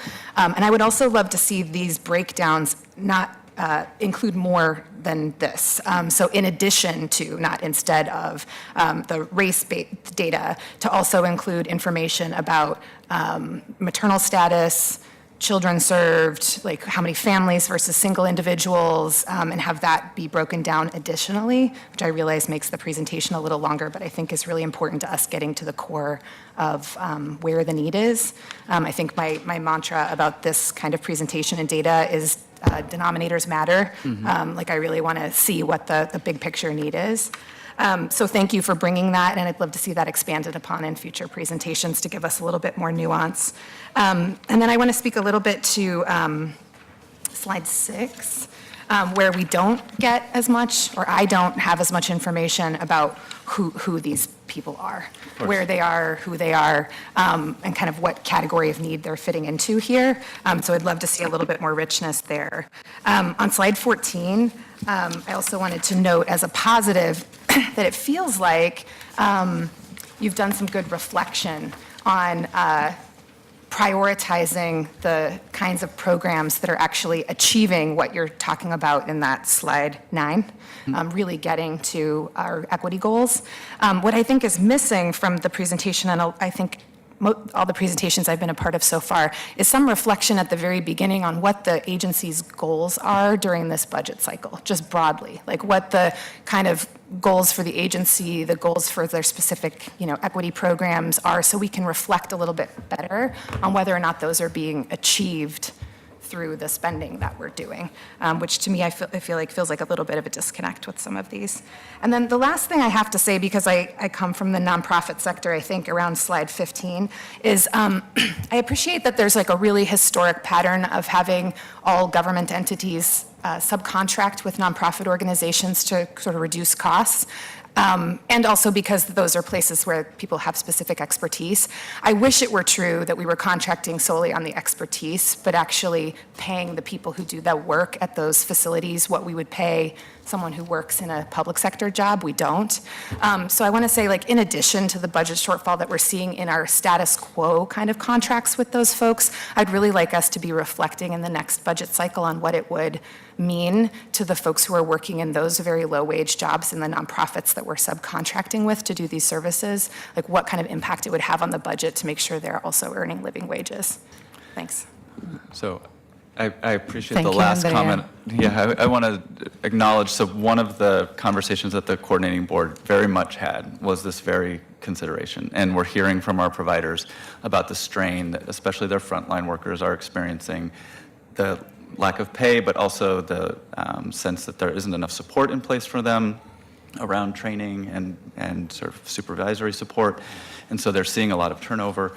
So we're actually having that conversation with our individual providers right now. It's a big policy question, of course, that I think we do need to grapple. And for the county, it's not just the joint office, it's the county as a whole. But it's very much something that we're talking about internally and starting to really try to understand from our providers what the trade-offs are. And I would say we have in the past, right, set standards for the kinds of for-profit sector businesses we do business with, and I feel like we need to apply the same kinds of labor standards to some of our nonprofit contracting. I have one quick question, and I want to applaud page 5, where you actually try to identify like what money people need in order to be able to rent a unit. I just want to challenge the current HUD's proposal that this is an accurate description of what it costs to actually rent a 2-bedroom or 1-bedroom today in the Portland metro area. I think that they very lowballed it, because I can tell you that hasn't been my lived experience, right? Or many people that I know. But I appreciate you laying it out, because we continue to talk about affordability in a very abstract way. So thank you very much for listing that. But I just want you to know I wouldn't take the current HUD's data as fact. Yeah, and Commissioner, it's a point well taken. This is actually Metro put this together as part of the Metro bond campaign, so it's 2016. So we were setting up more for the contrast rather than that it necessarily was the most current information. And just to your point, so the average Social Security benefit and the supplemental security income, and we have tens of thousands of households for whom that is the income, neither of those meet 30% of AMI, right? They're half of that. So, I mean, that, to give context when we talk about the need for 0 to 30 housing, that's really who we're talking about. Last question. I'll ask it then. With regard to the planning that you've completed and which has been agreed to around the chronically homeless and the strategy that's been put forward, what percentage of the funding is actually going towards that strategy? What is proposed to go towards that strategy? So we don't have it broken out quite that way. We spend about half of our money on adults, broadly defined. So about, am I getting that right? It's about 50 million, or 35 million. So that is going to adults. Our shelters are increasingly serving the chronic population because we've removed the barriers. So we have a much higher percentage of chronically homeless people now accessing our shelter systems. Our permanent supportive housing investments are all being prioritized towards chronically homeless people or highly vulnerable people, including the additional resources that came in last year. So as we've made investments in expanding supportive housing, especially for singles, those investments are reaching chronically homeless people. the navigation team, our street outreach programs. So the population of chronically homeless people is still 70% entirely unsheltered in our community. So when we invest in stepped up outreach capacity, survival outreach, hygiene-oriented, and housing placement, which we've done, that's disproportionately reaching chronically homeless people.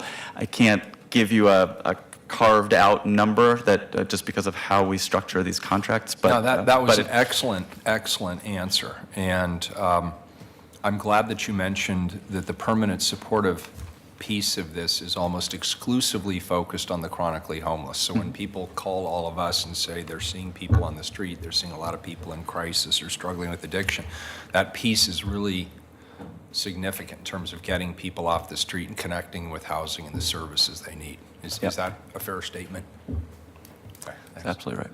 Good, excellent.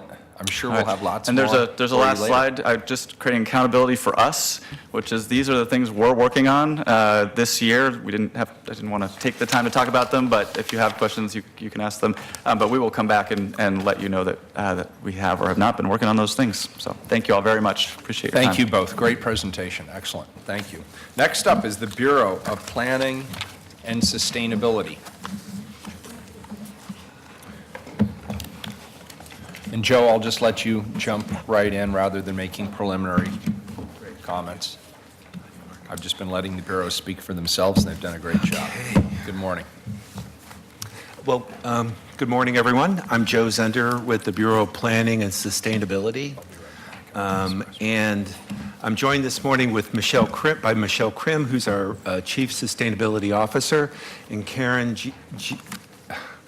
Gian Chapman, who's our BPS Equity Manager. So the foundation of our work at the Bureau of Planning and Sustainability is to shape the long-term growth and development of the city. That also shapes part of the future of Portland, and we see ourselves sort of as the stewards of that collective future. The Bureau's mission is to build a prosperous, healthy, resilient, and equitable city. Our approach to doing this is to combine technical knowledge with collaborative processes that involve communities, city bureaus, and other partners to find workable approaches to big issues. Our portfolio is dealing with things like climate change, housing affordability and supply, and equitable development. Thank you.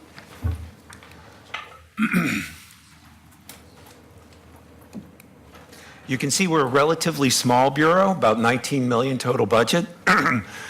Most of that budget is used for our professional staff, which is about 70% of the budget, and about half of the source of those funds comes from general funding, the general fund. Other non-general fund revenues include revenues from the solid waste fund, intergovernmental agreements, and grants.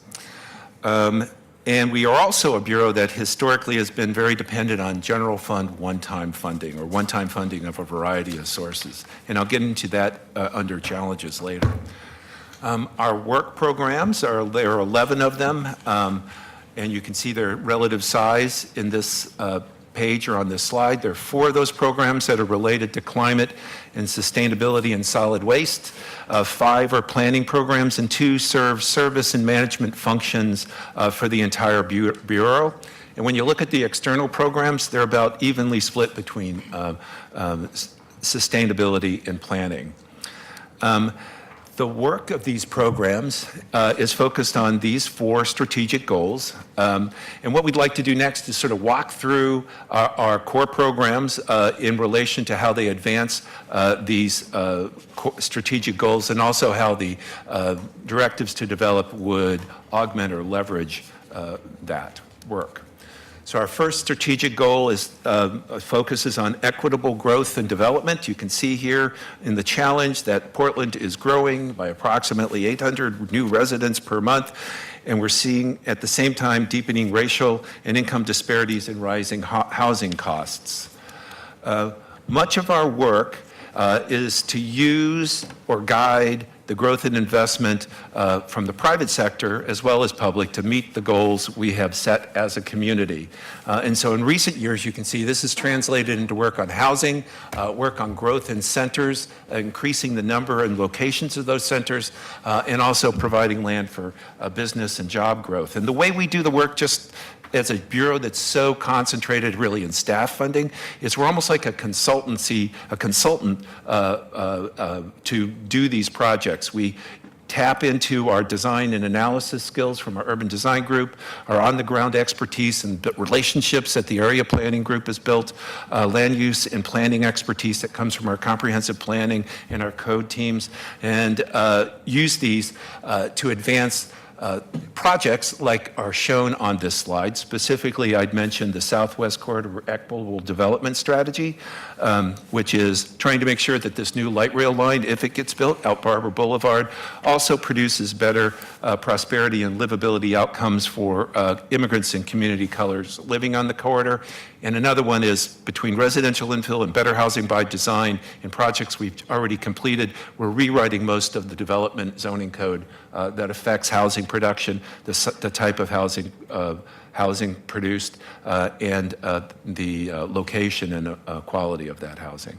In coming years, our work's going to be shifting with this next budget into working on these issues more in East Portland. So we have 5 directives to develop or add packages that were given to us related to this particular strategic goal. The first is this funding for community planning and development projects in East Portland, Southwest Corridor, and Northeast Portland. As you just heard from the Housing Bureau, it's a joint ask or joint program from Planning, Housing, Prosper Portland, and PBOT. The total is about $2 million, but the part that would be for BPS would be about $500,000. $350,000 of this joint ask is focused across all 4 bureaus on East Portland, by the way. The second ed package is related to the housing emergency, and this simply adds the capacity for us to expand our work on removing barriers to shelter and housing options for very low-income and homeless households. Specifically, one of the things that this ed package allows us to do is to try to create a legal path for campgrounds, small house villages, and rest areas across the city. The third ask is to develop a coordinated multi-bureau anti-displacement plan and program that follow throughs on the policies that the City Council adopted as part of the new comp plan. This actually dovetails nicely with the work that we're proposing to do in East Portland. The fourth would be funds for an economic opportunity analysis, which is a technical piece of work that we need to do to address the changing conditions in our industrial lands to make sure that we have, especially in the harbor area. And the fifth ed package would add a program to the Bureau that would allow us to better serve the needs of our aging population. Michelle.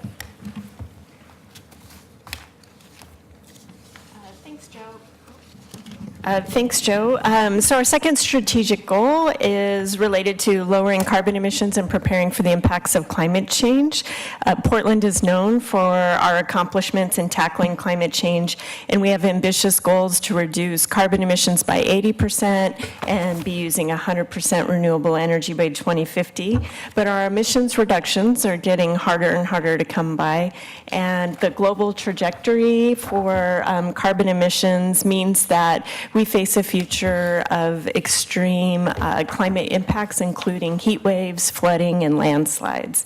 And those impacts will disproportionately impact communities of color and low-income populations who are living on the front lines of climate change in Portland. So we're working to create an efficient, low-carbon community that reduces energy use in homes, businesses, and city facilities. We're scaling up community solar, encouraging the adoption of electric vehicles, and partnering with utilities to green the energy system. We're working closely with the city's infrastructure bureaus to build the resilience to the climate change impacts like flooding and heat waves.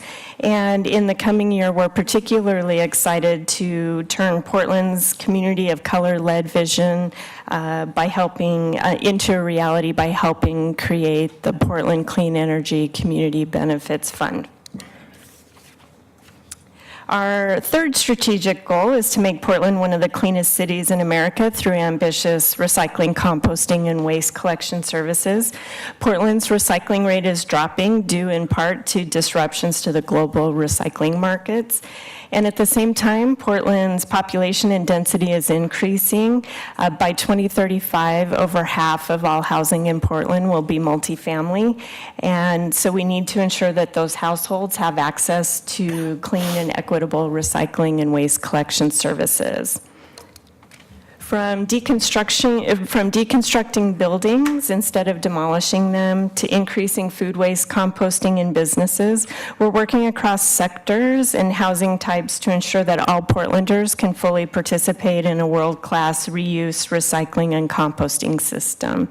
We're also expanding the public trash can program citywide to help Portland be the cleanest city in America, beginning with East Portland. And new requirements for garbage and recycling companies means cleaner and less polluting trucks. The new waste equity work plan that we're working on creates avenues for entrepreneurs of color to participate in the recycling and garbage business arena, using the city's hauling contracts to create new wealth building opportunities. Great. So the fourth and final of these strategic goals is to improve watershed health and resiliency. So growth, climate change, and actually outdated protections, outdated codes have our natural resources at greater risk. This is also true of the risk to homes and businesses due to flooding. So this program is our effort to address that particular challenge, and the work that we do specifically is to continue to complete and improve our natural resource protection systems and our floodplain regulations by ramping back up the Environmental Protection Code and policy work. We're going to be doing this to also address the new federal mandates coming on floodplain management, and we're working to complete the south reach of the river plan, which is really focused on improving water quality and also increasing human access to the river. There's one ad package. Whoops, went the wrong way. There's one, ad package that's related to the improving watershed health and resiliency, and this is the Portland Dark Skies Project. And this project would address light pollution and inefficient energy use that's related to bird kills and impacts on human health. And it's based on a work of the Audubon Society and was in response to a budget note that was included last year.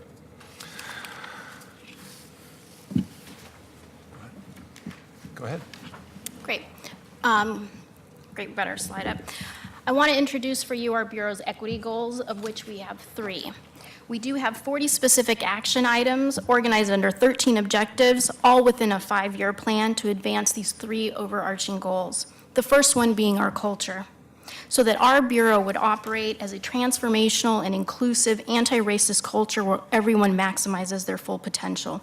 To this end, we provide a multitude of opportunities here in the workplace and out in the community, often very specific and relevant to our work in land use and sustainability, to increase our staff's knowledge and skills around equity, anti-racism, and white supremacy. This allows us to have all staff attend at least one equity training each year with the hopes of 100% participation throughout the Bureau. We've supported 2 racial identity caucuses within our organization, and we have a Bureau Equity Committee known as Workplace Excellence. This group provides and leads the monitoring and oversight of the implementation of our 5-year racial equity plan. Our second goal is around our people.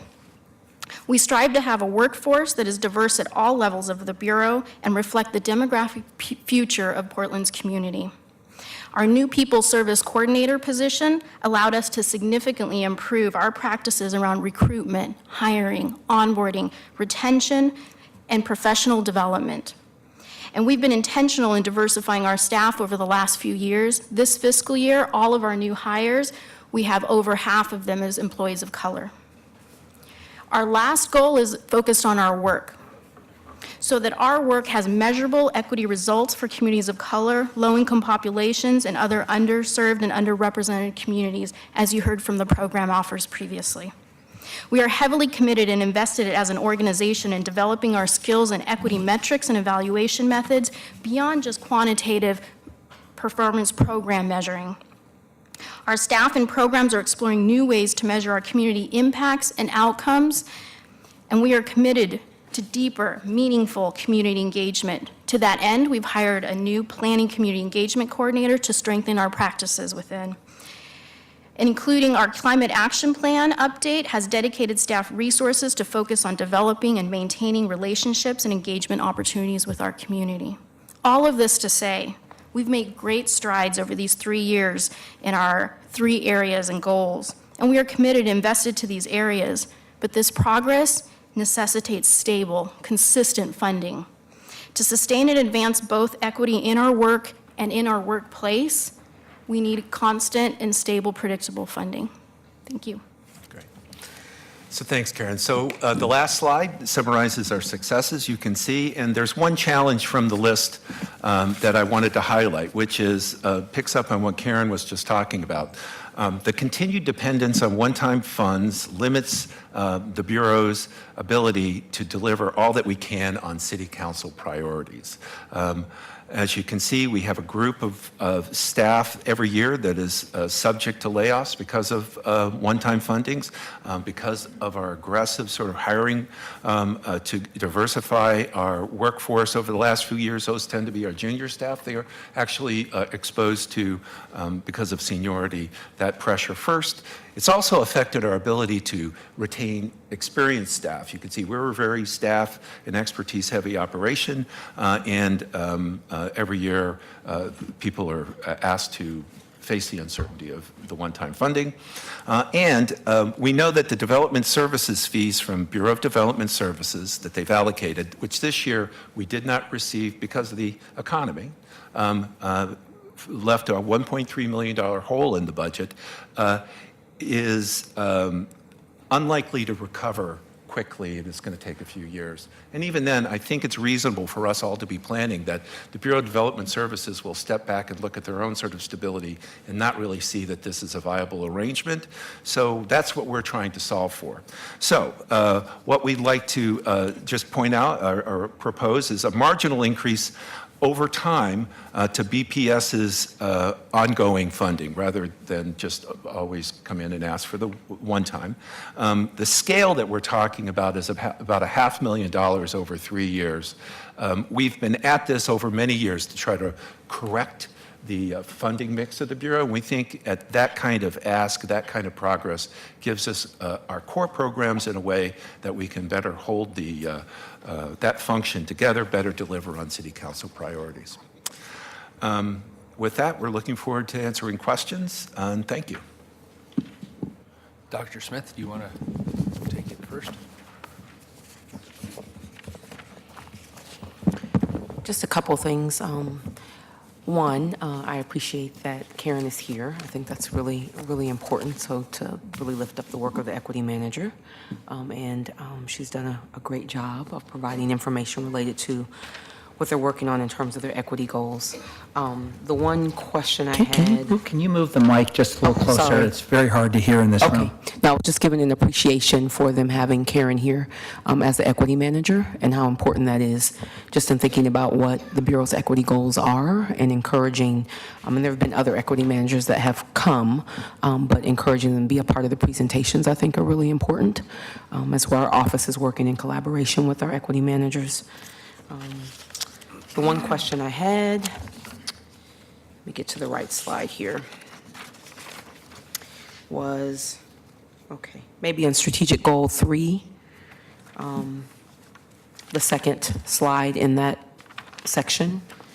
You mentioned East Portland being first, and I just wondered why. Oh, why East Portland? Yeah. Oh, it's a long history for why East Portland, it's got a legacy and a history of under investment in infrastructure. You've heard from Frida about sort of the growth challenges and economic challenges it's facing. It's increasingly our most diverse part of the city economically as households, especially African American households now, are moving into East Portland. It's a place where they have been approaching us to tackle with them anti-displacement especially, but sort of an overall picture of how growth can turn out differently in East Portland than just the pattern that they've experienced so far. Anything? No, that was good. That was a very good answer. I can comment on that because I've been hammering at it for 3 years. But I personally appreciate our liaisons to East Portland because they really learn what the area is. And since you're new here, I'll give you an example. David Douglas District, which is probably close to half of East Portland, has 70 language spoken there. And our poverty level has dropped because of displacement. We measured on the free and reduced lunch from 82 to 73. So this displacement issue is a high concern of East Portland Action Plan. And we have our own anti-displacement tools we've recommended. So it's just something we're really pushing, and to the point where our Housing Bureau, our Housing Committee is looking at a preference policy for East Portland to try to mitigate some of that displacement, use it as an anti-displacement tool.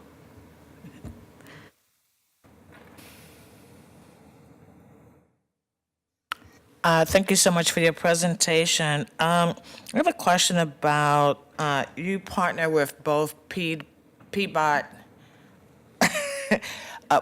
yes, Portland Bureau of Transportation. I try really hard not to use the acronyms because they make me a little batty. And TriMet on a variety of areas. And one area that continues to perplex me is just how, like, for example, bus shelters are decided and placed, right? Because I shared the story that in East Portland, we have butt cheek lanes, and other areas of the city have these beautiful 8-people things that protect them from the rain and elements, et cetera, et cetera. And so as you're negotiating these partnerships and we talk about equity, I'm hoping that we broaden the equity conversation to include infrastructure that looks and feels like the rest of the city of Portland, and it's not unique to East Portland to have less than the rest of the city. Thanks. You know, and the folk, I heard your comment on that yesterday, and it made a lot of sense because that is what you see in transit lines out there. There's going to be investment in division, so hopefully we're going to do a better job there. And you know, the focus has been recently to try to get more frequent north-south service. Like that's been the goal, but that level of improvement is absolutely Right, but again, there. right, if they put north-south and we still have butt cheek lanes as compared to shelters, it's just not going to be much better than it is today. I would have to say, though, somebody who's been catching buses all over the city for the last 10 years, it's not unique to East Portland. It's very few areas that have proper shelters or even proper bus stops with places to be safe. Commissioner Daly and I had a small discussion yesterday about the work we do with TriMet and how we get them to really respect the needs of the community. I mean, even downtown, the bus shelters they have downtown now, they look lovely. They're completely useless in keeping the rain out. Amen. Hi. Thank you very much for a presentation that really emphasizes the goals you're after. I appreciate that. That helps to situate, I think, what the programs are meant to serve. I wanted to ask a question on your last slide under challenges. You have a reference to needing to bring evaluation of policy and projects into core function and needing to improve access to decision-making processes. So I did want to understand a little bit better what the community process is around setting these goals. And also, if there's analysis that you're doing on sort of the basic services that people need access to in a high-functioning city, and where the disparities are in terms of gaps from where we are in providing those services to what's needed in a more comprehensive way. Like one example that I would love to see folks in planning and sustainability reflect on a little bit more are access to services like childcare. And how we're situating or planning to situate. I mean, we have data that's just come out that the entire state of Oregon is a childcare desert where there are fewer than one slot for every 3 children that need them minimally, and in lots of counties it's 1 for every 9. So there's a need, and I think there's going to be some focus over the next couple of years in the county to grow access to preschool and childcare services. So just as one example, if there were a list, if you engage community in kind of thinking through what some key city services or proximity to services needs to be if it's not provided by the city itself, and how we're working to plan to make sure that we have equitable access to those core services in all parts of our city. Just as a response, the challenge about bringing in monitoring evaluation into the core program is we pass a lot of policies. We do them with our best professional judgment and public discourse. We really need to follow through to see if they're delivering the goods over time. That needs to be sort of a core function, but budgetarily, we're always trying to accomplish the next thing and haven't found room for that yet. On the access to services, our whole sort of and how the goals are set, we just completed a long period of rewriting the city's comprehensive plan, and prior to that, the Portland plan. So we've been mining that for these strategic goals, and as well as the climate action plan for the sustainability goals as well. And our growth strategy is built around having centers that have more of those services like you're talking about, and having more people have access to those services, getting them distributed. It's market driven largely. Transit's one of the pieces that holds the whole system together. We haven't worked specifically on childcare as part of that mix.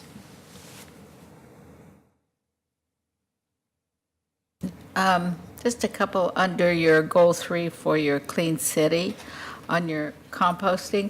I must say, I'm one of those ones that embrace it. I don't mind composting. I put solar on my house and try to help our environment more. On the composting, you've got 23% of businesses. Have you been talking to schools about composting? Michelle. Yes, we do talk with schools. We have some staff who engage different sectors of businesses and organizations, and some of those staff focus on schools. I could get back to you with the specific sort of programming that we do there, but have done a lot of work with schools to try to enable that sort of composting activity to happen in the school environment.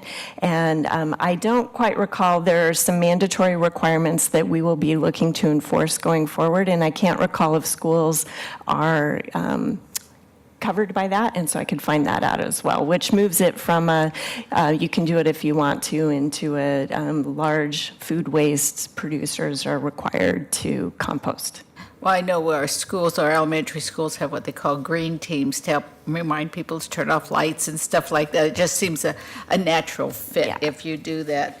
Oh, in regard to goal 4 with about the watershed, you mentioned here doing new floodplain maps. Having one of those floodplains out in East Portland along Foster, that's always been a challenge. Do you see those areas expanding? Because when someone's designated in a floodplain area, their insurance goes through the roof to be insured. Yeah, we're waiting for the directives to come from the feds and the state about how far we need to take it. But I think we should all anticipate that there'll be an expansion of those regulations. It could take a long time, though. It could go the Superfund path of being appealed, and because it's applied statewide. We're working right now to fine tune, based on our best analysis that we use for the comp plan, the E-zones, and we're focused really on that part of Foster that's in the floodplain and how it's affecting the houses there, to see what we can do either programmatically or through map changes to help people with the flood insurance problem. Very good. Any other burning questions? Why don't we take a 5-minute break, and then we'll come back with the Bureau of Development Services. Thank you. Excellent presentation. Thanks, Joe. Thank you.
needs to invent a better note book. They'll make a gazillion. I mean, how is it that this is the state of the art?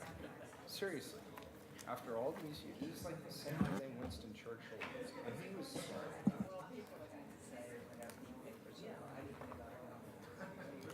By the way, did you notice how I got the English?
All right, we have 3 commissioners in the room.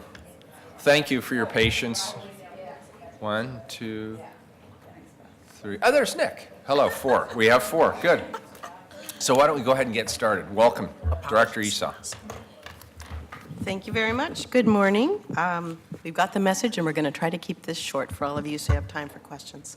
With me today are Elshad Hajiev, our Senior Business Operations Manager, and Kyle O'Brien, our Budget and Finance Manager. Rebecca, I hate to do this right off the bat. Could you pull that mic just a little closer? Thank you. I'm a Thanks soft a lot. talker.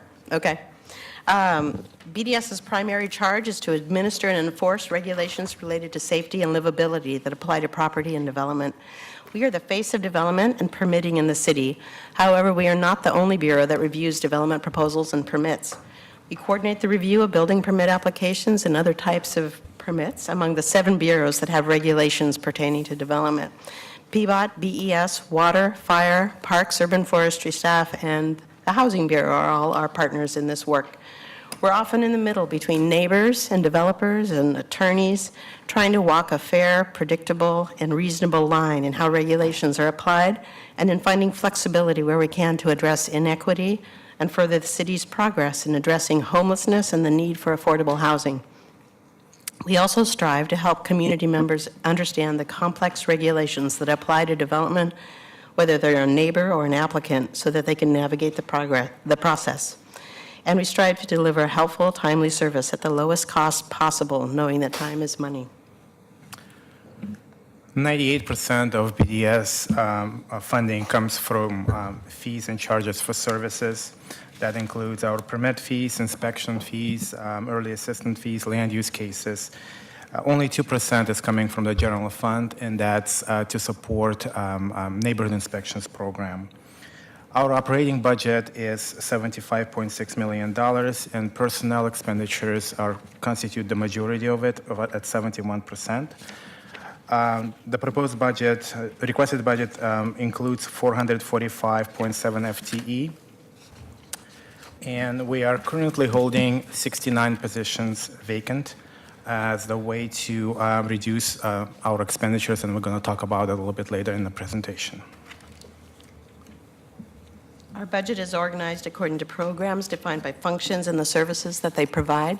I'm not going to go through the whole list of the programs. We can hit those during the question portion of the presentation if you have any questions about the specific programs.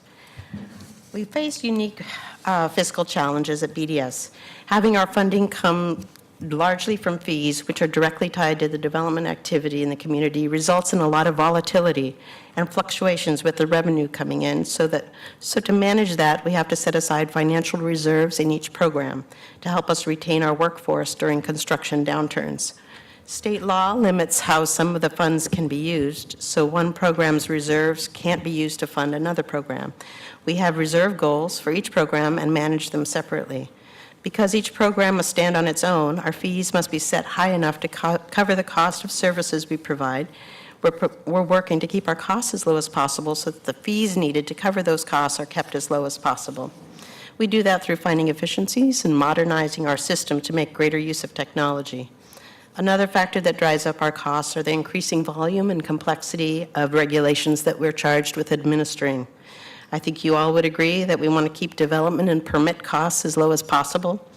There will always be the natural push for more regulation and the desire to regulate every scenario with new regulations, every situation we may encounter. If you're interested in keeping fees low, you can help us by pushing back on that natural inclination for new, more complex regulations. When regulations are brought before City Council, I ask that you ask the question, are regulations really necessary in this situation? Is there another way to accomplish the goal?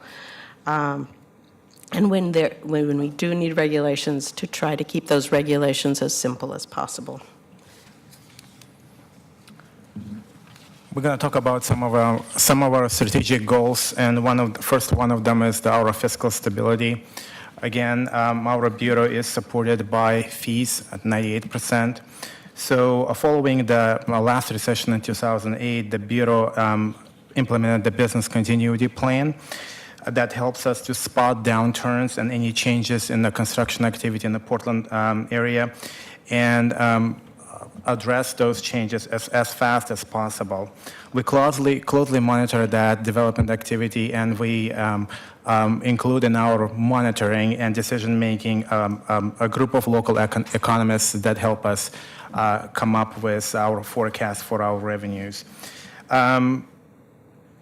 You are aware that the Bureau since 2018 is going through dealing with this downturn that is happening. And we took early measures to address it, and we reduced our expenditures, and we've been keeping our vacancies unfilled for quite some time. And we even instituted some staff cutting measures in December and March of this year. We are striking to have a balance between our reducing our expenditures and also continuing the service delivery. We retain the core portion of our workforce. We need to retain that core portion of workforce because we know that getting into the cycles of massive layoffs and then massive hiring and the training can be very inefficient and detrimental to the organization. If we have a sufficient financial resource, which we do, we can utilize that core workforce through the downturns to take on improvement projects in different areas of the Bureau. Land use services is the first program in the pipeline, in the development pipeline, that is being affected whether by the upturns or downturns in the construction activity. And in this case, that was the first program who experienced the downturn. So we took proactive measures in that program to make sure, again, that we maintain the fiscal stability, but we still can provide services. We reduced land use services by 11 FTE in this requested budget. We also laid off 3 land use employees in December of 2018, and additional 9 employees were actually laid off 2 weeks ago. And 6 were reassigned to other sections on the Bureau. We have a strong commitment to equity. I want to thank Dora Perry and her team and our Bureau Equity Committee. We have one of the largest and most engaged equity committees, I think, in the city. We've been taking on a lot of training, and individuals have been on their journey of awareness regarding equity, privilege, bias, racism, intersectionality, and providing a safe space for our coworkers to share their lived experience.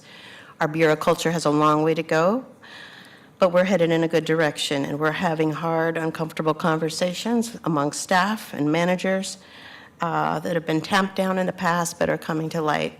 And we've been providing training, as I said, which has built a foundation for us to now operationalize our equity work. In the past, we had a one-size-fits-all approach with our customers and expected people to figure out and navigate our system. We're now moving toward a much different approach, developing new programs to better serve marginalized communities, specifically with partnerships with other agencies. For example, we have a cannabis facilities program that we've been partnering with Civic Life on. We have a new small business and arts program we're developing along with a partnership with Prosper Portland. And we have a program that's designed to help marginalized communities who find themselves in a situation where there's violations on their property or work done without permit to bring those situations into compliance with codes that apply. Another goal is to serve the community making greater use of technology. We're creating more options to access our services remotely so people don't need to take time off work and travel downtown to access information and the services we provide, and providing tools that will save customers and staff time. We have what's called the POPS program, and I'm not going to go through all the different 6 projects that make up that program. I'll leave that for if you have questions about that specifically. We're a very outward-facing bureau, and from the statistics you can see in the slide, we have thousands of interactions with community members, and we've been working to make those customer experiences better. We've managed to get record-breaking volumes of work through the system despite working with outdated paper-based systems and software. At the same time, we're working to change those systems, and I'm really proud of the work that the Bureau has done. We're making progress with key outcomes. I'm not going to walk through each of the bulleted items, but I want to highlight a few things.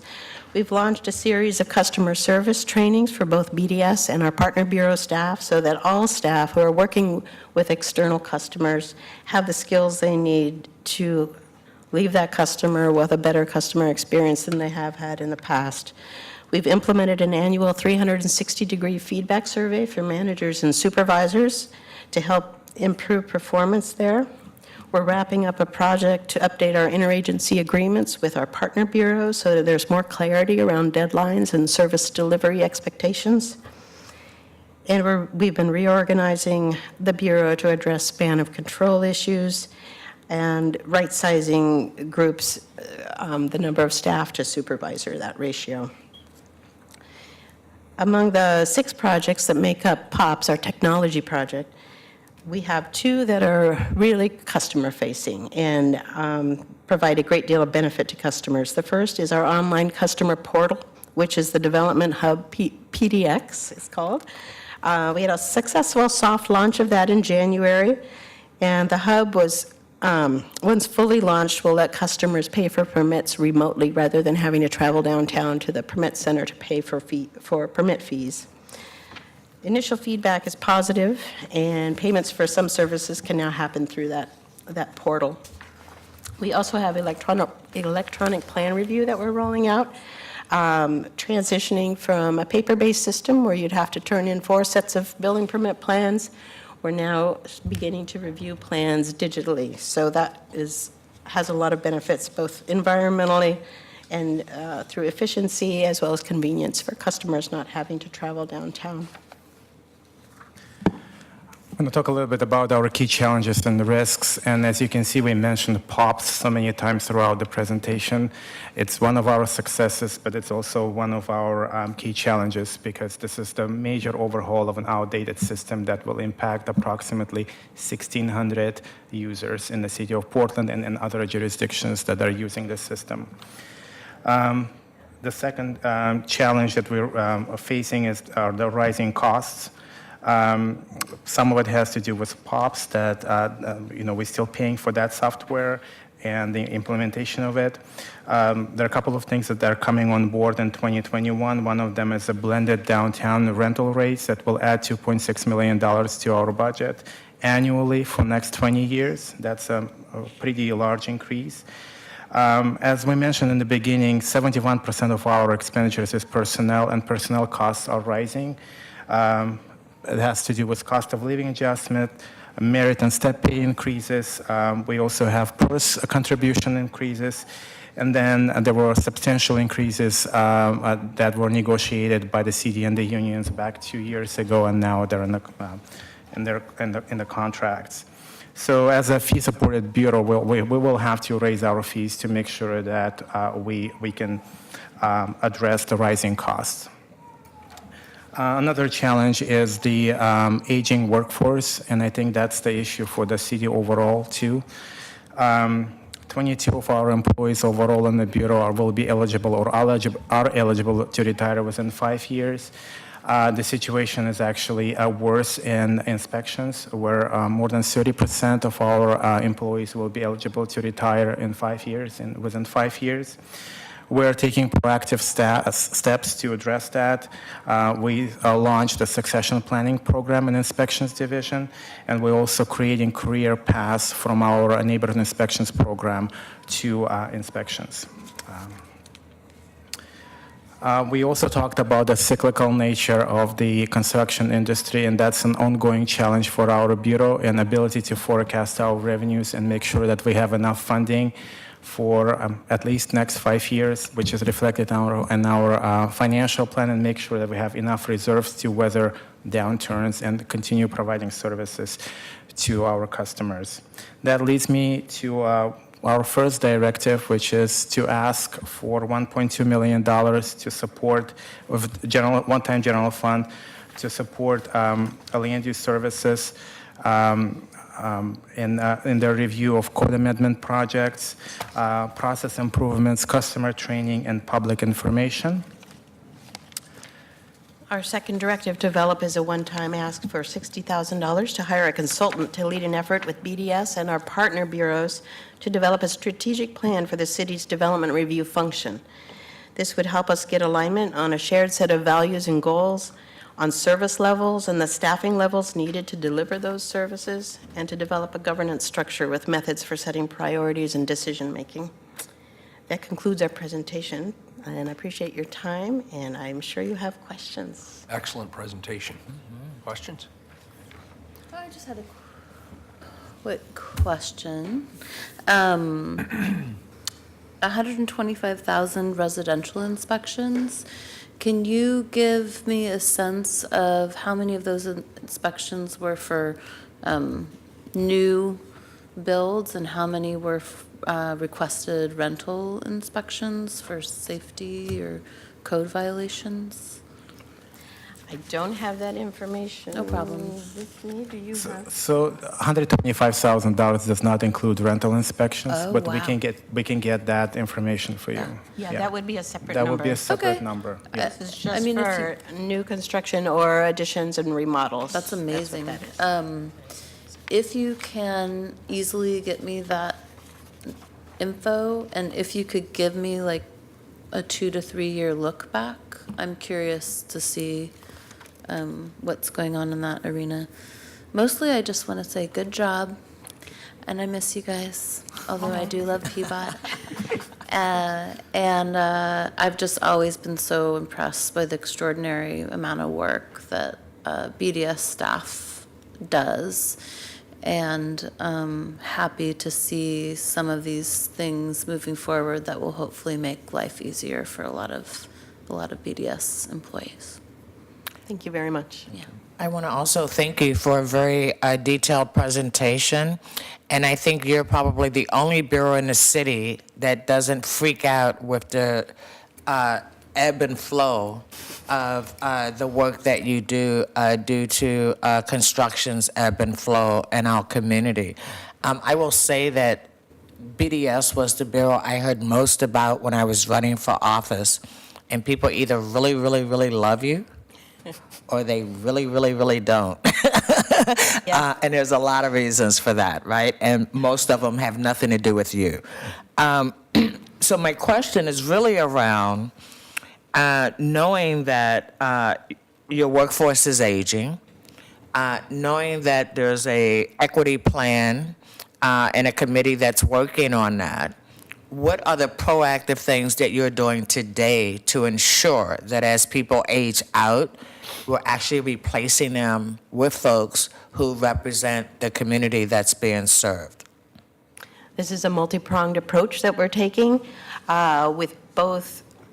You have to take the long view of it and get kids in high school who are going to be interested in these careers. I bet if you went to any high school, they would not even think about, oh, I want to be a building inspector or an electrical inspector. That's where you've got to get out and reach them, and that's part of our plan. There's also growing them internally. We have housing inspectors that don't necessarily have those certifications in plumbing certifications, mechanical, all the different trades. So we're doing internal training and working with the state and working with PCC and other partners to move the staff along to get the certifications they need who are already in our bureau, as well as doing outreach to high schools to try to get the long view and build the next generation coming into these careers. So I appreciate that. However, in 5 years, you'll lose 30% of your workforce. And if the 30% that you be placed on with look like the 30% that's retiring, then it will be another generation before your bureau reflects the community that's being served. So while I appreciate the long view, I also appreciate a sense of urgency around making sure that we don't duplicate what we currently have. May I add to your answer? The Bureau actually implemented equitable hiring practices training for all of the employees who will be on the hiring panels. So we trained 37 managers and 220 employees on equitable hiring practices. And we still doing that training for any new employees or any employees who would like to participate in hiring practices. We also have a very robust panel briefing system where we talk about the biases so we have that system. It's not perfect. We're still trying to make it work as well as we can. And I don't know where you're at with this, but when I had the Bureau, we were at least developing kind of an internal career ladder in recognition of the fact that our younger workforce with less of the, education and certification is our most diverse part of the workforce, and that we wanted to give people opportunities to ladder up within the Bureau in recognition that, there are categories in this industry where there just aren't diverse hire choices because we're not seeing people going into these fields. I had to defend the appointment of a few, I think, white men to a advisory body and explain that in the entire state of Oregon, there are, 12 women and a handful of people of color, and the majority of them already work for our bureau. So, sometimes we have to just pick from the existing pool, but we really are making efforts to remedy that in the short term and the long term. Yes, we are. And I'll just add that Rebecca mentioned the culture of the Bureau has started to change, but still has a ways to go. I think it's been one of the toughest nuts to crack. Dora Perry was one of the first equity managers appointed in the city and was one of the mothers of the equity movement within the city. So I think in partnership with Elshad and Rebecca and others, there's a will to change. There's just a lot of hearts and minds to change, as well as the recruitment issue that Commissioner Udaley mentioned. I have to say that I continue to miss you also. I also wanted to reflect, Commissioner, that the reason that BDS seems to be having a glide path at this point is because Elshad and Paul Scarlett, while I had the Bureau, developed the business sustainability model. So you may remember when a previous commissioner, who is no longer with us, didn't do the cost containment quickly enough, and then we lost 300 people in 6 months. So that, I think in many ways, the people who are there now are still recovering from the trauma of that experience. And so I appreciate the work that's gone into this. And I continue to be concerned that we don't have very much general fund investment in development services.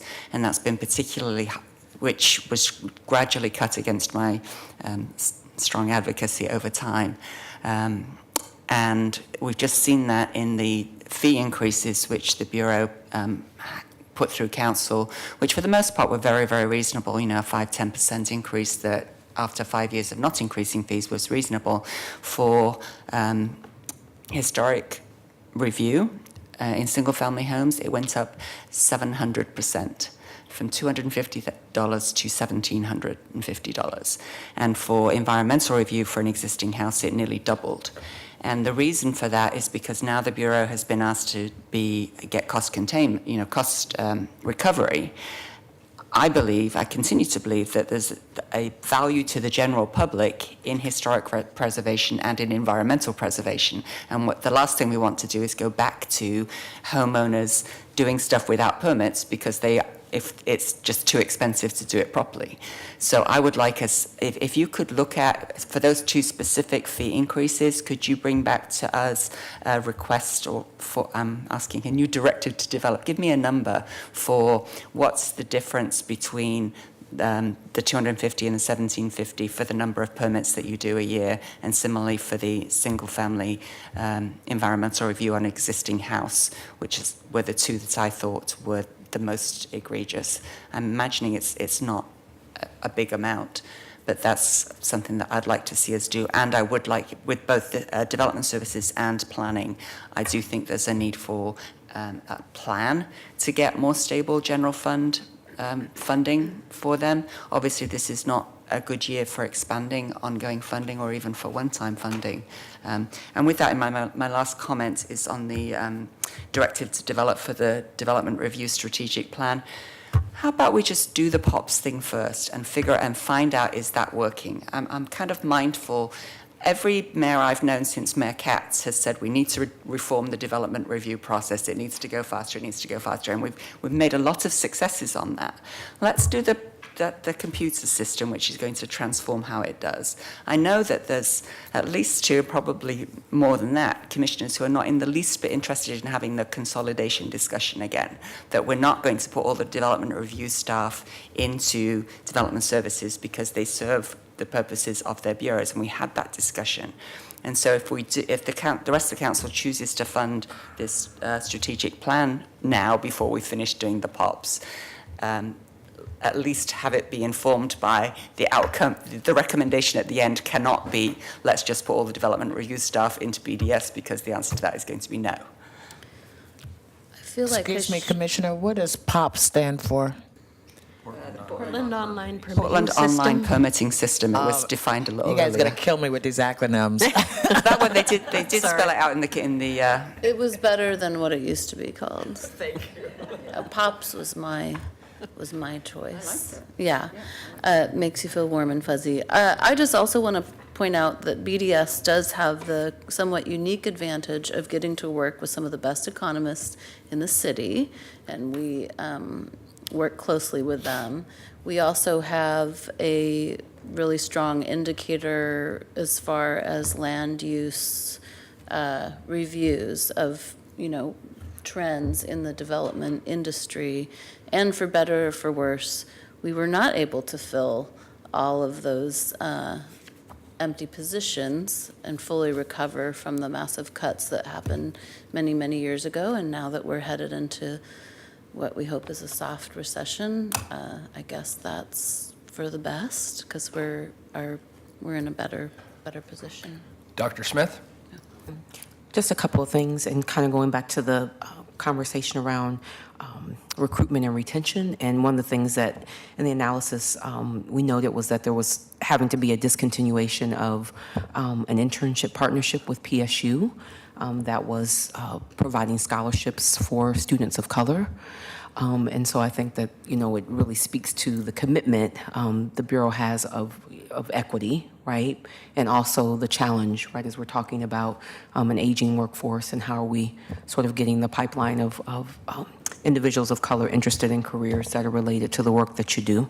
And then the other piece that we shared with them is that bureaus are going through the results-based accountability training, and that was something we were, encouraging them to use as a part of the disaggregation of their data, because there are surveys that go out, and really, having that training be a key component in how they're looking at their data.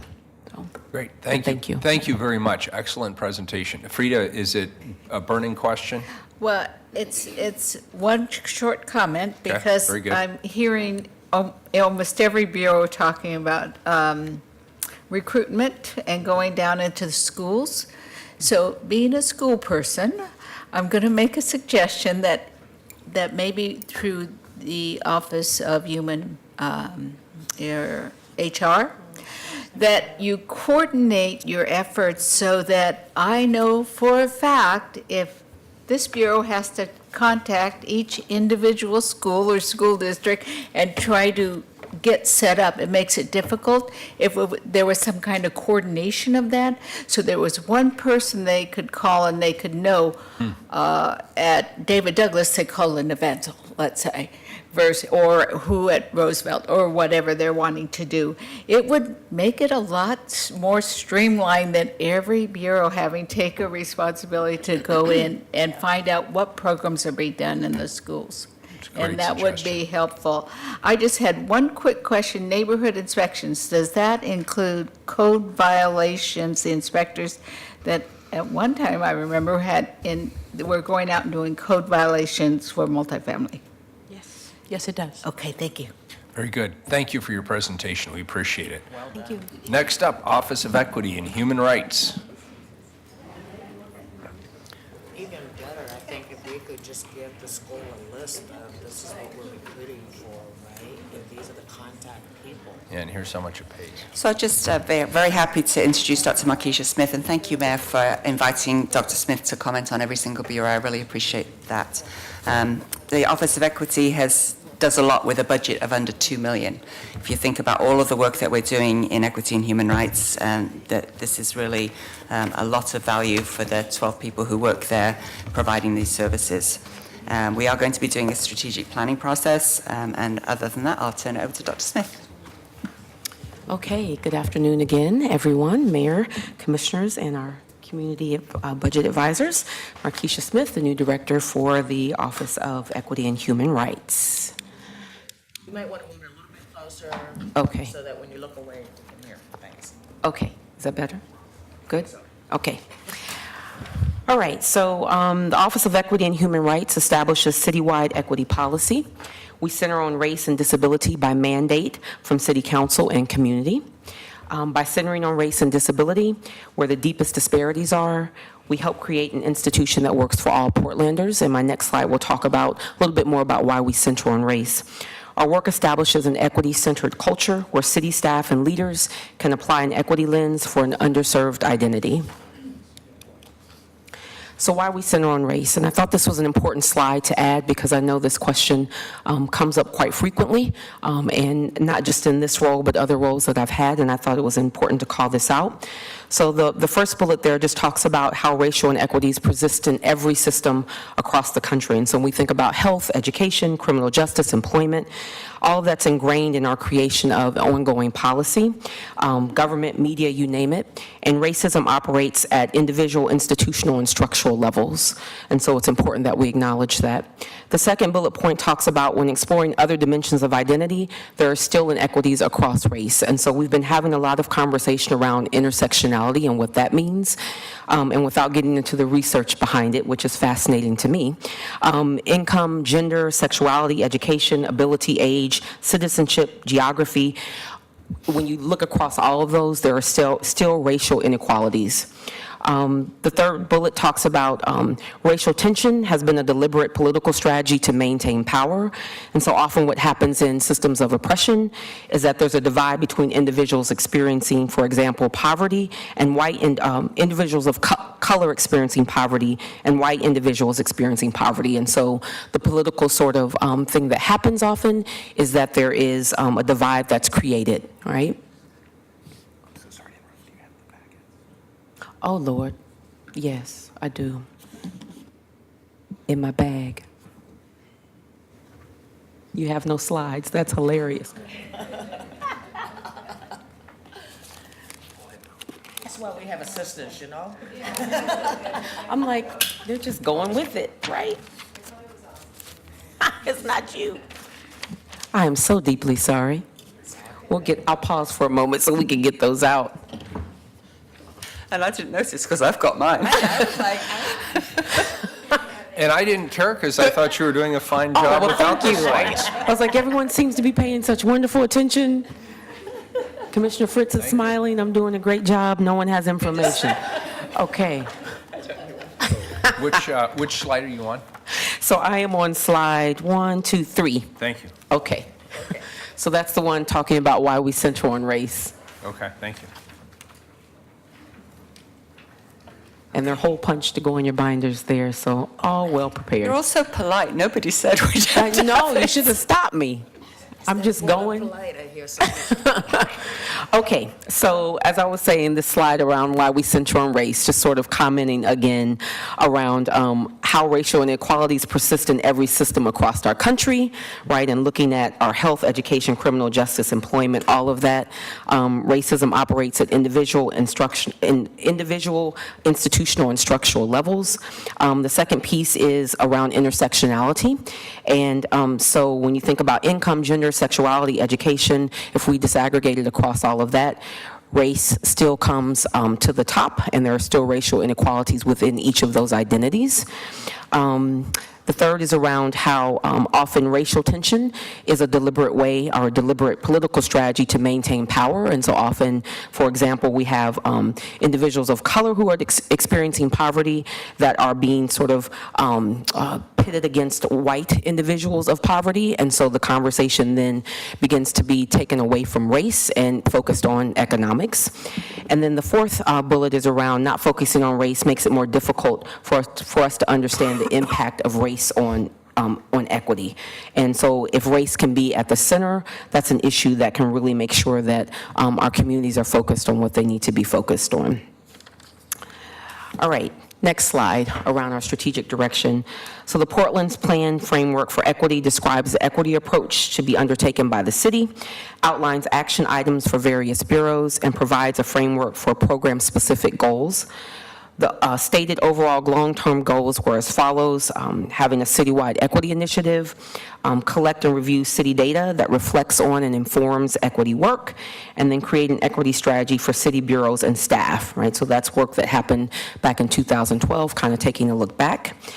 And so where we are now in terms of our strategic direction.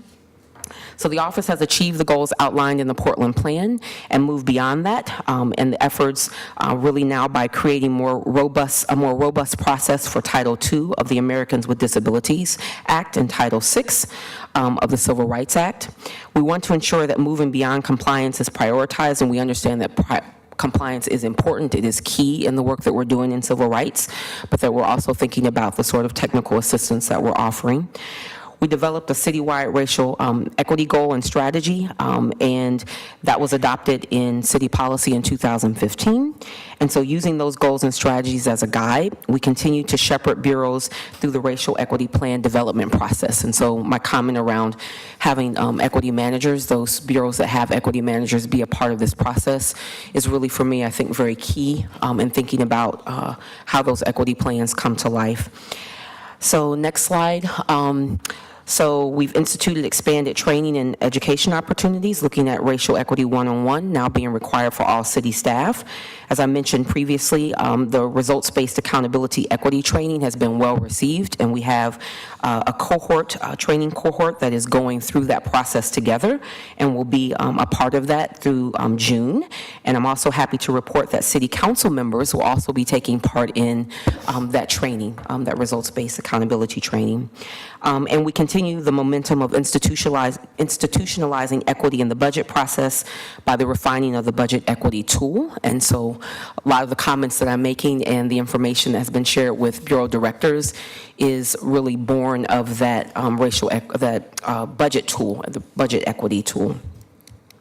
So this slide says that now that I'm here, we're looking at our strategic plan for the Office of Equity and Human Rights, and we'll begin coordinating our strategic plan process, and my timeline is after we get through this budget session. And this represents an important opportunity for us to clarify the roles, responsibilities, and authority of the Office of Equity and Human Rights and the city's broader equity efforts, which have significantly increased since the Bureau was formed in 2011. The strategic plan will help define the core outcomes and path to the Bureau's core role in advancing citywide equity efforts and may lead to more significant budget considerations. So I've been having a lot of questions about that. So priorities. Staff members from the office have been assigned to bureaus to guide their equity work, strengthen relationships with leaders and equity staff, and ensure the city is using shared data, approaches, and strategies to institutionalize equity. The office will continue to strengthen engagement and partnership with bureau-based equity managers and ADA Title II coordinators. And as I mentioned, the importance of that, having those equity managers as a part of our conversation is really important. And as I've said previously, theory and practice are often disconnected, and so I think it's really important for us to think about how we live equity in the work that we're doing. So our budget overview. So a diverse group of community volunteers help to guide our budget process, and you can see a picture there representative of communities of color in Portland, our immigrant and refugee communities, senior communities, our Portland Commission on Disabilities, Human Rights Commission, Portland Public Schools, and a tribal member from the Confederated Tribes of Grand Ronde. In our adopted budget look back, there are no notable changes as requested, so you can see what that looks like there. And then the next slide for our Bureau programs gives a good picture of sort of the percentages of where our programs are placed. And so in the 2019-20 base budget, the Office of Equity and Human Rights has 10 programs and 12 FTE. And I've been told we're fully staffed at this time, which is really awesome. That's a good feeling. The relative number of distinct programs compared to staffing levels illustrates a core operational challenge. However, OEHR has been tasked with a diverse array of roles, responsibilities, and functions with limited staff to carry out the work. So you think 12 FTE, fully staffed, but there is a large body of work that we're responsible for. As the city strives to operationalize equity in its programs, policies, and services, demand for support from the Bureau continues to increase, and a lot of this we'll be looking at as we develop our strategic plan. So our directions to develop. The first is around the Portland Commission on Disability Staffing. At the time of the requested budget submission, the Office of Equity and Human Rights and its commissioner in charge were finalizing a draft proposal with comprehensive changes to the city's approach to making Portland a more accessible and equitable city for people with disabilities. And the key goals include creating additional capacity for developing ADA Title II policy and providing technical assistance to bureaus, promoting more diversity in community members, providing guidance to City Council, encouraging and supporting individual bureaus to solicit input from people with disabilities who have specific interest and subject matter expertise, and deepening bureau engagement with people with disabilities. The second there is around our citywide accommodation and inclusion for people experiencing disabilities. And so the Office of Human Rights, Office of Equity and Human Rights, and the Bureau of Human Resources are directed to jointly develop a proposal for new resources in 2 bureaus and other city bureaus to develop more robust policies and practices to address the needs of people experiencing disabilities, both in the community and in the city's workforce. Human Resources submitted the decision package associated with this direction to develop, which focuses on addressing accommodations for employees with disabilities through creation of a central accommodation fund. And the goal is to eliminate potential financial disincentives for bureaus to interview, hire, and retain employees with disabilities by allocating funds for citywide access. And so you'll hear more about that in the HR presentation. And then our another collaboration between OEHR and Bureau of Bureau of I can't get it together. Human Resources. Thank you, all these HRs. Was to request for one new FTE in the Bureau of Human Resources and associated materials and service costs to support existing equity-related trainings, including Equity 101. As discussed in the key issues section above, given limited ongoing general resources, CBO, the City Budget Office, recommends that the city explore opportunities to leverage existing equity and training expertise in other bureaus to help deliver equity one-on-one trainings and develop more targeted workshops dealing with specific priority issues as we're expanding. And then finally, our request from our Diverse and Empowered Employees of Portland, or DEEP. The Office of Equity and Human Rights requests $5,000 in general fund overhead and discretionary resources to increase funding for DEEP affinity groups to use throughout the year. And the current affinity groups include the City African American Network, the Filipino American City Employees, HAPA, Asian and Pacific Islanders, Latinx PDX, our LGBTQ and Friends, PDX City Mamas, Slavic Empowerment Team, the Veterans Empowerment Team, the Women's Empowerment Team, and the newly formed, or in the process of forming, American Indian Alaska Native group. Okay. That's presentation. And sorry again that you didn't have the slides at the beginning. On the roll. I have a quick clarification. What does technical support and consulting refer to? That might be silly, but So this would be, and I'll maybe ask some of my team to help me as I am week 5. But I would assume that this is the support that we provide to our bureaus. Yes. Oh, yes, it's technical support. Who are you? Oh, hi. I'm sorry, I've never done this before. I'm Jeff Selby, Communications Manager for the Office of Equity and Human Rights. Technical support and consulting includes working with bureaus either one-on-one or in large groups on equity policy, procedures, practices. That's a big part of what we do. And so, because I asked every bureau this, I did not see an equity breakdown for your staff, and so I'm curious how your staff reflects the equity goals of the city. Very well, actually. We don't have a breakdown. We can get that. Yeah. But I would say we are a pretty diverse team of 12. Yeah. Many of whom are here today. So the ones smiling at me are part of your staff, huh? Thank you. Can you tell me what's happening with the Human Rights Commission? Are they still functioning and meeting? And if so, what's going on with that? So yes, the Human Rights Commission is still functioning. I'm going to have Tatiana come up and share a little bit about what they've been focused on. Hi, I'm Tatiana Lejalde, and I'm the Human Rights Commission advisor. We have worked very hard in the last few years to really increase the engagement of the Human Rights Commission, both with community stakeholders as well as City Council.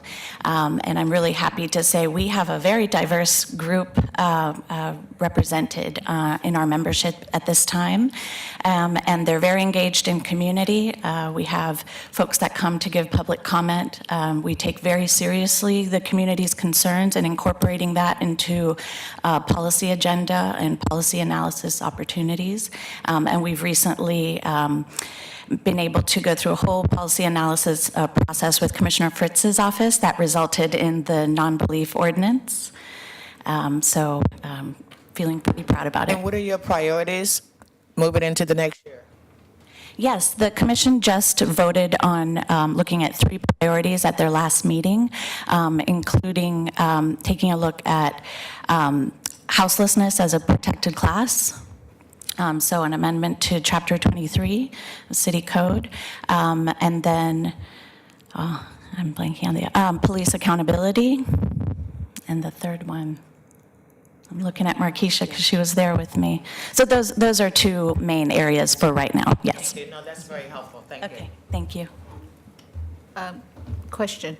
With your equity training, I've done some with the school districts, and out there in East Portland, they're doing a collaborative approach with all the East County schools on equity training.